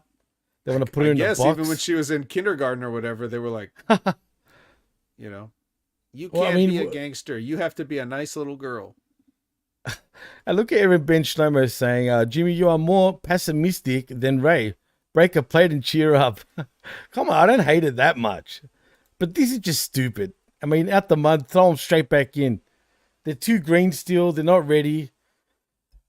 I mean, realistically, Vet, where are you going to put these guys right now in the landscape of NXT? There's so much going on, dude. I don't think they even know how to keep up. Put them in the landscape. I have them beat fucking the family for the tag team titles or whatever, and then just move them straight up to like SmackDown or whatever. Quit wasting their time here. Wait, are they still feuding with the fucking family? For real? I don't know. Who's the tag team champions? Isn't it them? Yeah, it is. Yeah. Okay, family. so just beat them for the belts. Quit screwing around, you know, and then be like, you know what? We're trying to get out the mud, not stay in the mud. And then they give the belts back and then go up to SmackDown or whatever. True, and then they agree. beat Judgment Day. How about that? Did they really? Or they should. They should. Right. I don't know, man. Yeah, nobody gives a fuck about the Judgment Day's tag team championships. Get out the mud in there and shake things up. Shake things up. Well, Frank's Pickles barrels ass. So he's taking it way too literally. He's taking this way. It's a saying, Frank. It's a saying. You know how like your name's not really Frank, you know, and your ass isn't really a pickle barrel. You know that, right? It's out the mud is just an expression, buddy. Don't overthink it. Figure of speech, Frank. Come on, bro. Yeah. Jeez. Come on, pal. But anyway, so that's what you do with them. You just do something. I don't know, man. I'll just throw him straight back in the mud, bro. All right. Jimmy doesn't like him. He doesn't like him out the mud. He likes him in the mud. Labrador thinks, they should give Reggie a title run. Why not? Yeah. That's right. And Frank's laughing. Yeah. Anyway. Yeah, I don't know which title, but something. Let's give him that. Do they have the 24/7 belt still? He's probably like a multi-time 24/7 champion. Right? Actually, I think he was, dude. He probably won it like 56 times, right? At least. For sure. Okay. So Metaphor makes their entrance, but that even gets interrupted by Dijak and Gacy because they cut to outside where they're up on this like, what was that they were up on? Some sort of a trailer or something? It looked like a giant dumpster. That's what it looked like. It could have been. I mean, yeah. No, it was a trailer. I'm pretty sure it was from what I saw. Yeah. But so anyway, they're up there. And they're fighting up there while the referees are on the ground waving their hands like, no, stop, no, for like 3 minutes until they finally do the thing where, he's going to throw him off and he takes the bump into some stuff that you can't see. Yeah. I mean, at this point, is there any point of having refs out there saying, no, for 3 minutes? I mean, when, they're not going to stop anyway. I mean, come on. Jesus. No. Come on, refs. That's what they do. They say no.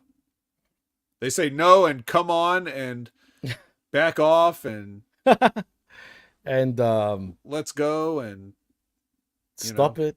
No again. Get back in the ring. Yeah. I don't know, man. What are you doing? They ask what you're doing a lot.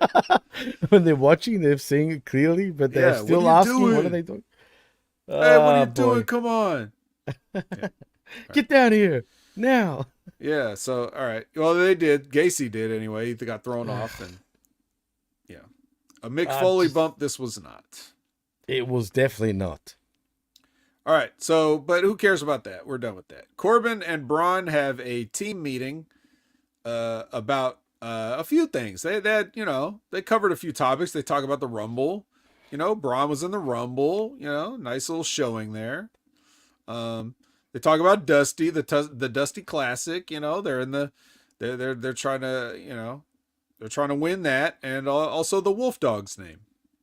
Yeah, that is the cheesiest name I've ever seen in my life. Sorry, wrong comment right there. Wolf Dogs Unite, according to Retro Rocket Review. Dude, why is Corbin acting like a complete idiot? And like a mark-tard, if anything? I mean, why is he so excited to be with Bron Breakker? I mean, what's the haps here? He's not. I guess you would have had to have been watching this whole story from the beginning, where they were unlikely. I watched bits and pieces. Yeah, they're like enemy. They start out as enemies. I saw that match, definitely. Then they decided to team up, and then they decided that they needed a team name, and then they decided that they're friends. Crab Cat sound better? Crab Cats definitely sound better. I don't know if it makes sense for them, but yeah. They probably are the Crab Cats, if you feel my drift, Vet. Yeah. All right. Well, anyway, after this, they replay the Joe Gacy dive. Okay. Why? And I was thinking, well, it's a good thing we got our comedy skit in before we showed this again, right? I don't understand why. What's the point? They've already buried him for the last 4 segments. I mean, seriously. I mean, come on. Why couldn't you just take this Wolf Dogs thing, put that anywhere else in the show up ahead of this, right? And then you do this angle right before commercial where you throw a guy off a building, right? Then you come back from commercial and you're like, ladies and gentlemen, moments ago, we could have a little more seriousness tone to it. Hey, this guy could be seriously hurt. He just threw, Dijak just threw this guy off a building. He might be dead. Let's take this seriously a little bit.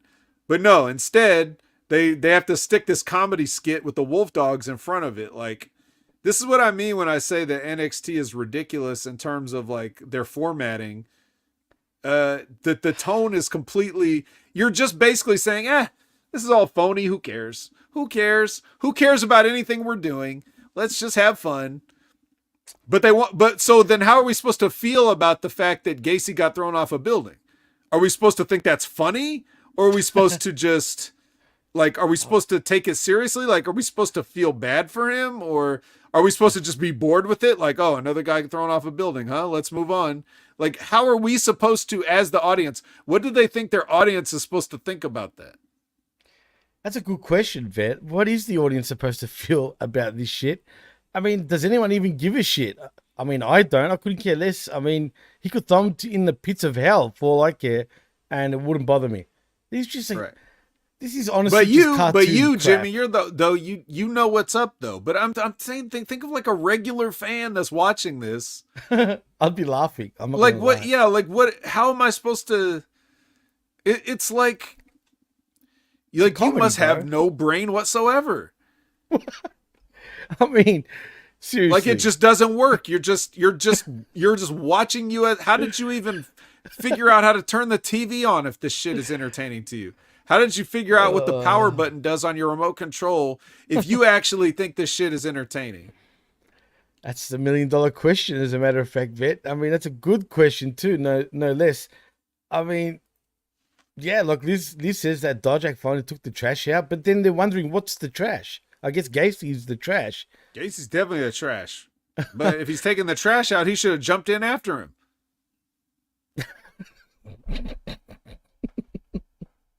I can't top that. I agree, 100%. He should have just jumped straight in after he threw Gacy into the trash, and he just went straight in there too.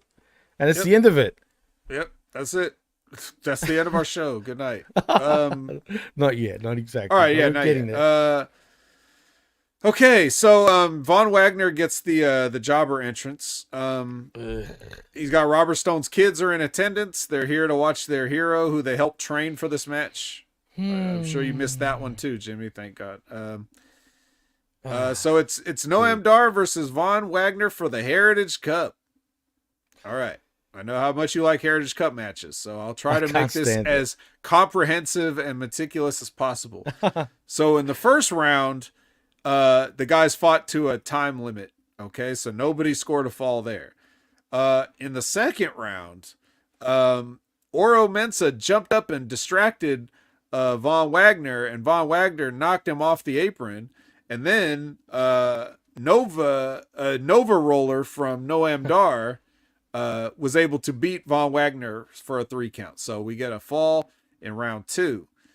Then in round 3, okay, Fallon and Ren come out toward the end because Lash and Jakara, they're getting their payback from earlier, right? So now they take them out and neutralize them, but the time runs out and we don't get another fall. And then in round 4, Noam Dar hits a jackknife pin for a 1-2-3 on Von Wagner, but that's okay because Von Wagner is going to get Oro Mensah and put him through a table. Cool. What the? What? You didn't love every second of this? You know how I feel about Noam Dar, first of all. Yeah, he's your favorite That's wrestler. one. You got your 2K23 career, and you can't wait to get your 2K24 Noam Dar set up. Oh God, no! Hell no! With his new metaphor entrance, it's gonna be so hot. Come on, dude. Is this one big rib? This group? You got Chikara, you've got Metaphor. I mean, it is surely one big rib, obviously. Awesome. And what are they doing with Lash Legend? I just want to point out, after like making her seem so her out there. I guess it's put yourself out, right? PYO. That's right. But they're putting her out, all right. But yeah, I can't stand this. And what's his name? Von Wagner. After that feud with Bron Breakker, I mean, Jesus Christ. Seriously. Is this what you're gonna do to the guy? I mean, it was nothing after coming back from a mushed brain. He's a comedy character. Well, geez, you might as well bring back his daddy and form a tag team again and call him what was his dad's tag team again? The Beverly with Brothers? The Beverly Brothers. Bring back the Beverly Brothers, except you got one goofy looking one, which he looks like. Look, I don't want to say a derogatory term, but does he not look like a weird version of his daddy? I mean, it would make sense for a son to look like his father, I guess. Yeah. No thanks. Well, don't worry. This isn't the end of the comedy. Don't worry. Because it turns out that as they're having a discussion next to that whatever Joe Gacy fell into, Ava and Dijak, she's talking about, how am I not going to suspend you? And he's like, Yeah. I want a no DQ match. And she's like, are you serious? And then Joe Gacy pops up and he's like, hey, that sounds like fun. So whatever you thought you did with the angle, obviously that's the answer to the question. It was all meant to be played for laughs. Ha ha, you threw a guy off a building and he's fine. Dude, didn't he get thrown in the trash? I guess it was trash. So we're just gonna pretend that never happened now? Is that what's up? We're going to pretend that it happened and that he's totally fine with it. I see. Okay. That was all pointless then. Everything. It was all pointless. Well, the point is we Literally. get a no DQ match at Vengeance Day. Save me the crap. Yeah, you don't seem too I mean, excited, Jimmy. I couldn't care less Something about tells this me you're match. probably not going to be watching Vengeance Day. I'll watch Vengeance Day, but I'm... Oh, you will? Why would will, you do actually, that? yeah. Why would you do that to yourself? Why don't you just because not?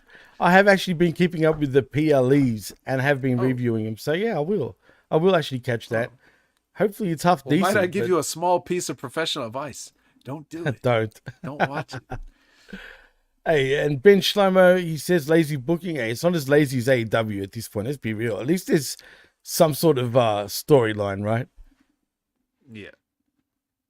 All right. Well, anyway, speaking of storylines, Trick and Dragunov make their walk and then go to break and then they go to the ring and then they talk it out. And then the Wolf Dogs attack, after they settled everything like gentlemen and shook hands.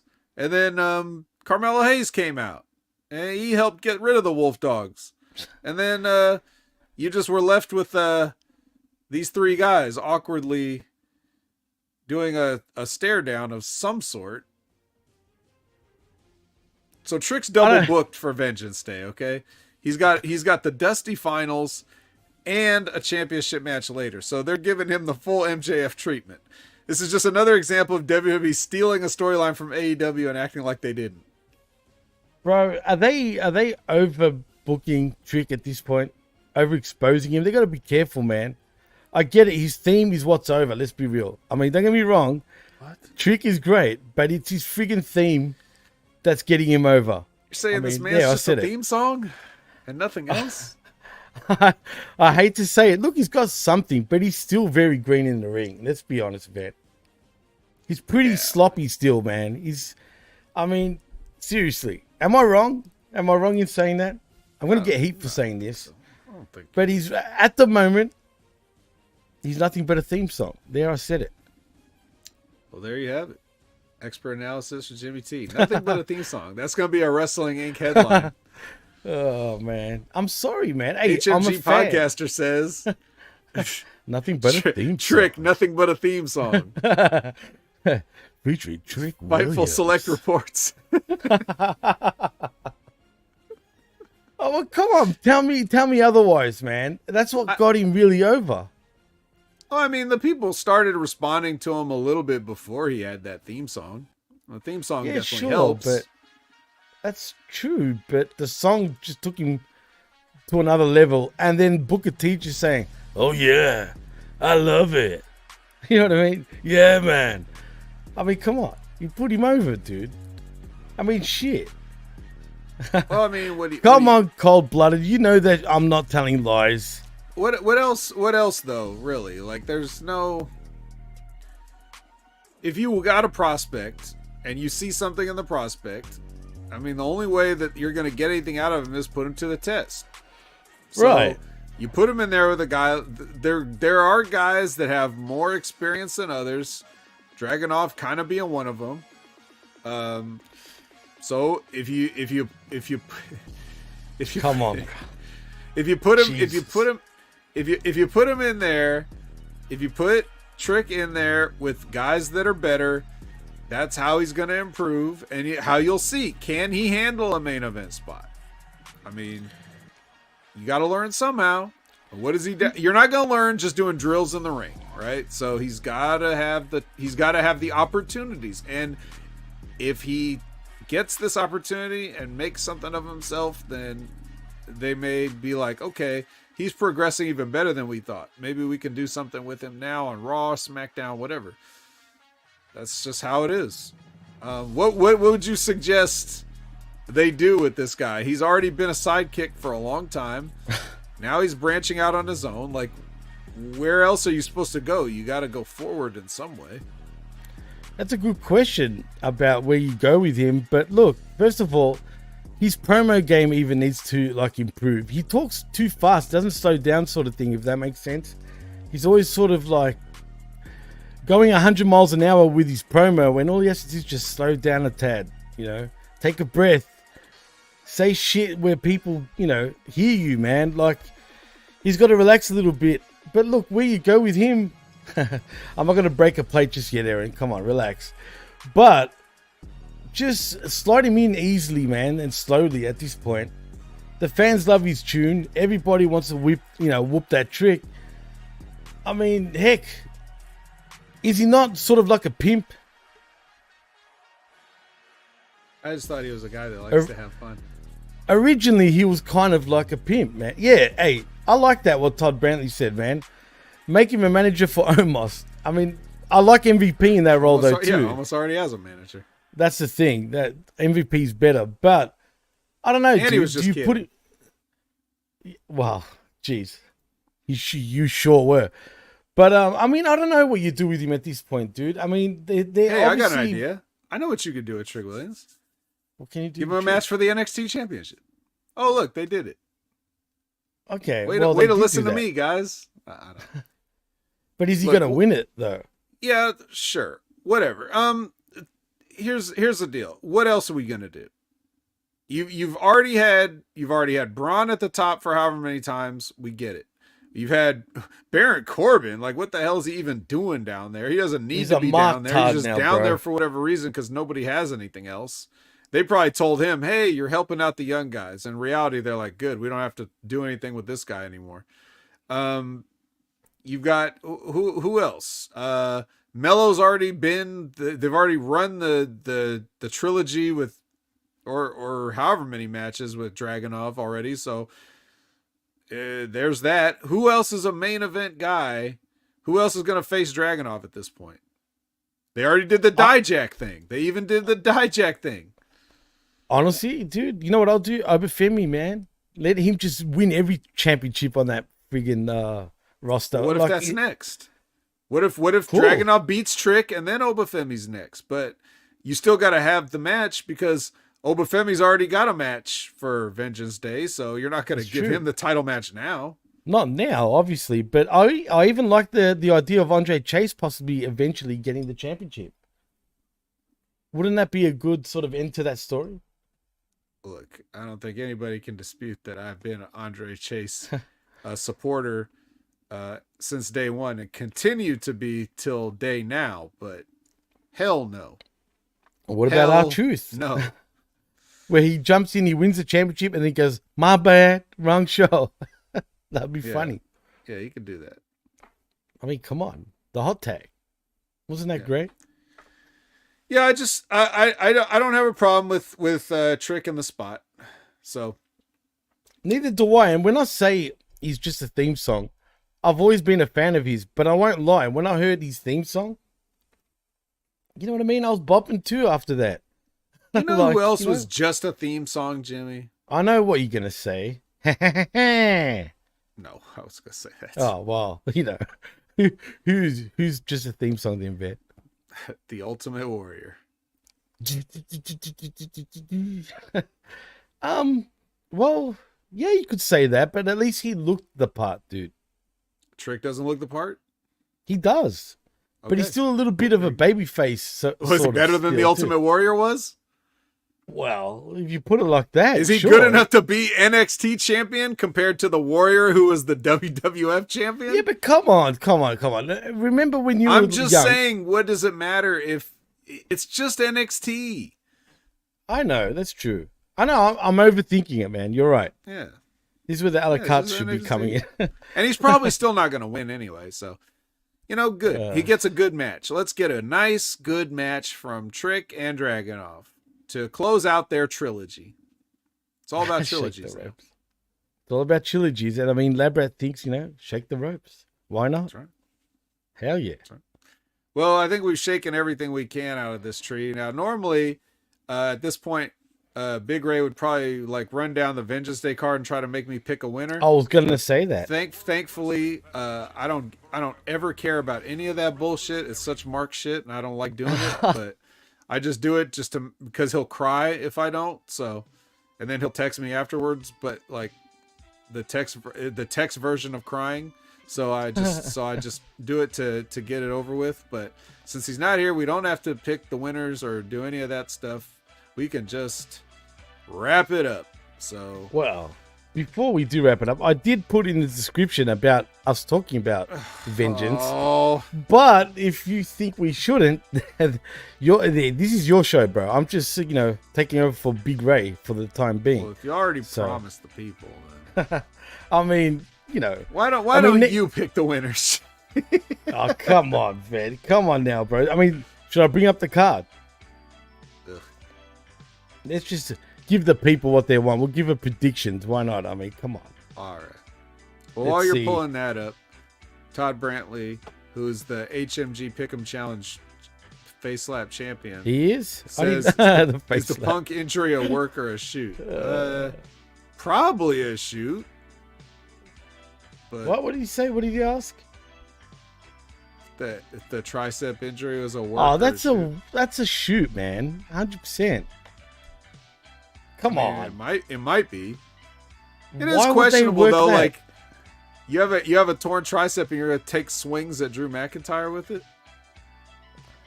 I wouldn't have done that. I haven't watched Raw yet, so. Oh, you haven't? No, I haven't. So I don't know. I mean, is that what happened? Really? Spoiler alert. It doesn't matter. I mean, CM Punk attacked Drew McIntyre with the wing. Okay, I don't know. I still think it's a shoot, man. I mean, why would they do that? Honestly, just to make people think and question. Maybe I'm not. I don't.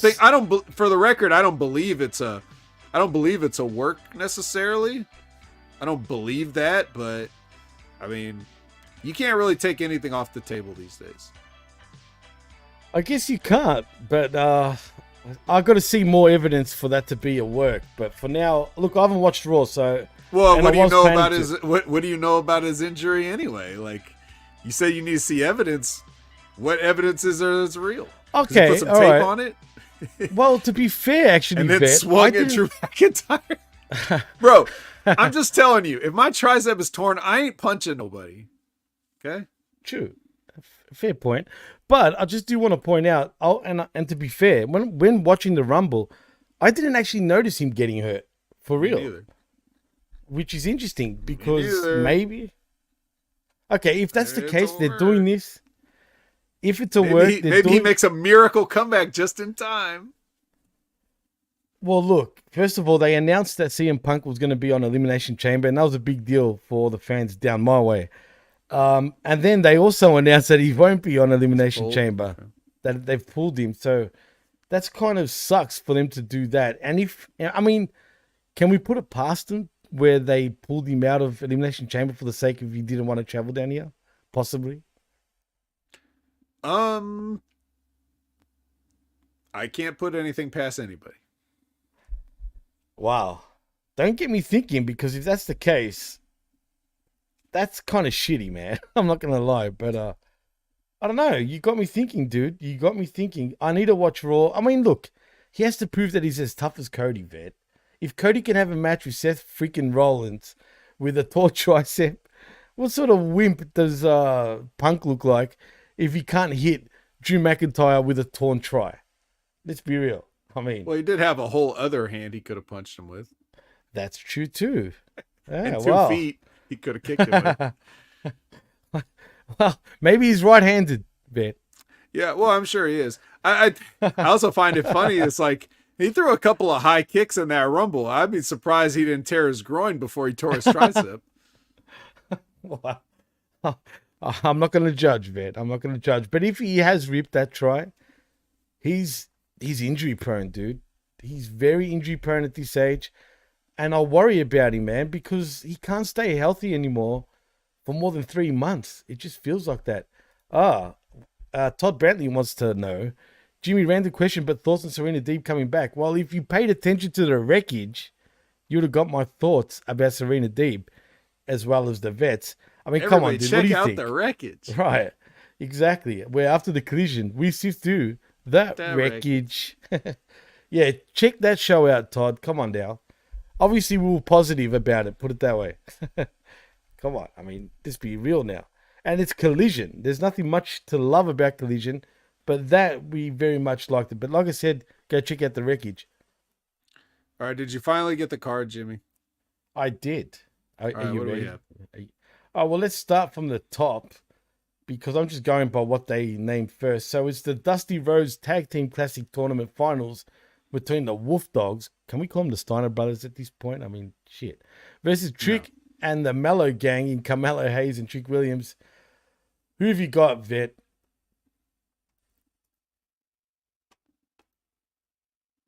Wolf Dogs.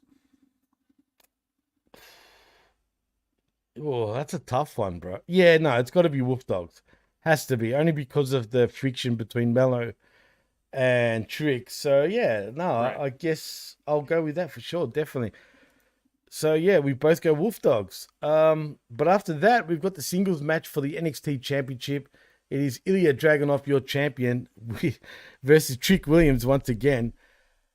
Trick can't win 2 matches, or does he? I mean, not 2 matches, but does he win the championship and then lose the main event? It's possible, but I think Dragunov's going to win. I think they're going to tell some sort of a story. I think they're going to have Mello cost Trick in the end. That whether it's on purpose or by accident. Has to be, bro. I mean, yeah, surely. And then we get a... Or they could just... Or Trick could win it all, but whatever. It's like, to me, it's like a 50-50. Nah. Yeah, nah.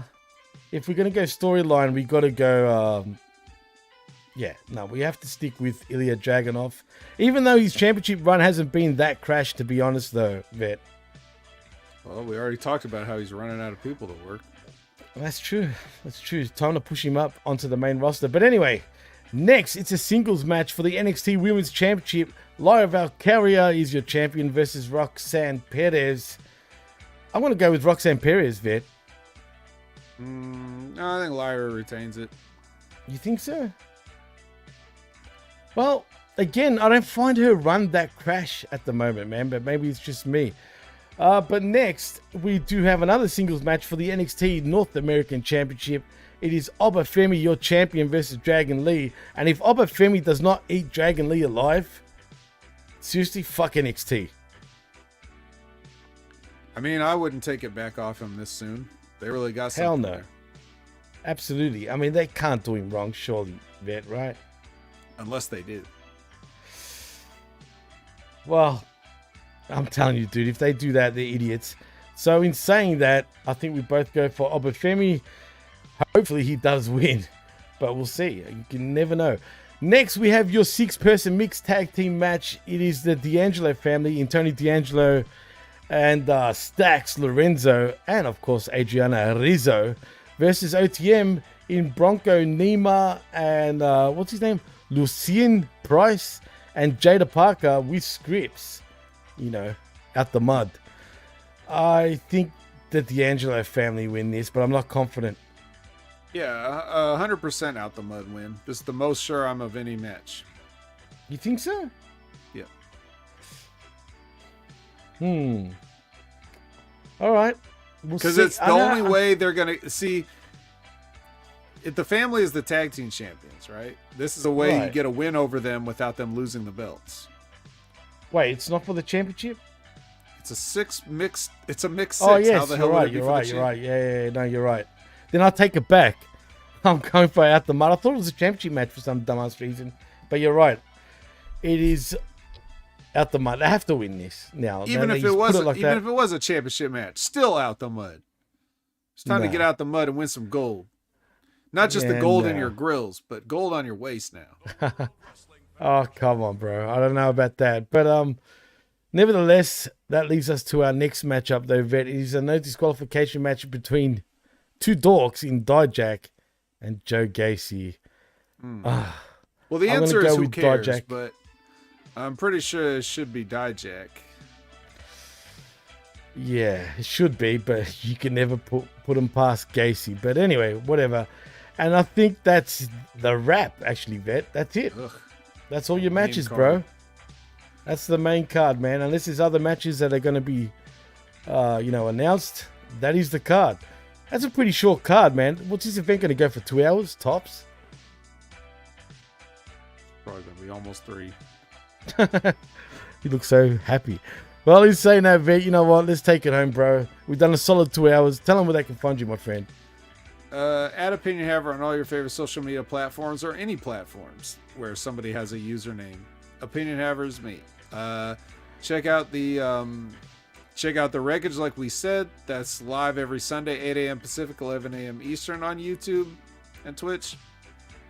If you want to watch us talk about Impact, TNA Wrestling, you're going to want to watch the Impact Attack. That's Mondays at 6:30 p.m. Pacific, 9:30 p.m. Eastern. Myself and Brandon talking about that. If you want to watch, if you didn't see me on the Monday Locker Room this week, channelattitude.com. Catch the replay there. Myself and RBV had a lot of fun talking about the Royal Rumble and stuff like that. So you could check that out. What else did I do? I think that's pretty much it for the stuff that I personally do. Of course, you're going to want to check out Wrestling with Rip Rogers every Friday at the concrete time of whenever they go live. But if you go to the YouTube channel, Wrestling with Rip Rogers, and get the notification bell clicked, then they will definitely let you know whenever they go live. So do that. I believe their guest this week is supposed to be Kevin Thorne. I don't know if he's actually going to show up, so I don't want to pass the heat off yet. But yeah, that's who's supposed to be on this week. And then, of course, Stevie Richards, the man of you've heard of the man of 1,000 holds, like Dean Malenko, right? But he's the man of 1,000 channels now. He's got so much going on. He bounced back harder than anybody ever has from an injury.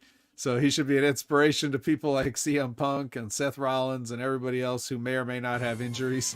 And they can make it back in time for WrestleMania and finish their stories But Stevie's telling all kinds of stories.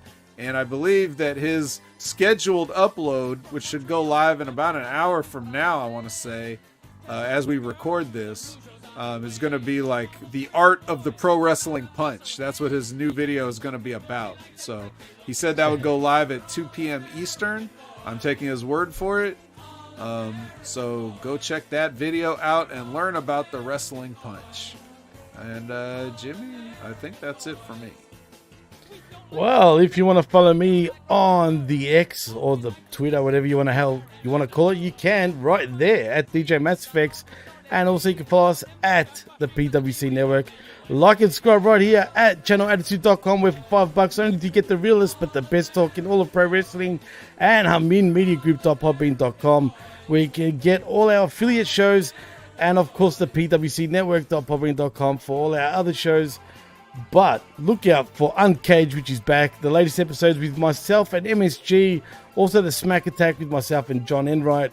And of course, where after the collision, we sift through the wreckage every Sunday morning at, 10 a.m. Central, 11 a.m. Eastern, something like that?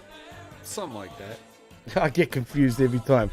Anyway, in saying that, you know what? It's a wrap, vet. I am Jimmy T. That is the vet, Jamie Williams, and you've been listening and watching the Next Level Wrestling Review Show right here on channelattitude.com via Hamin Media Group. And we're out. Peace.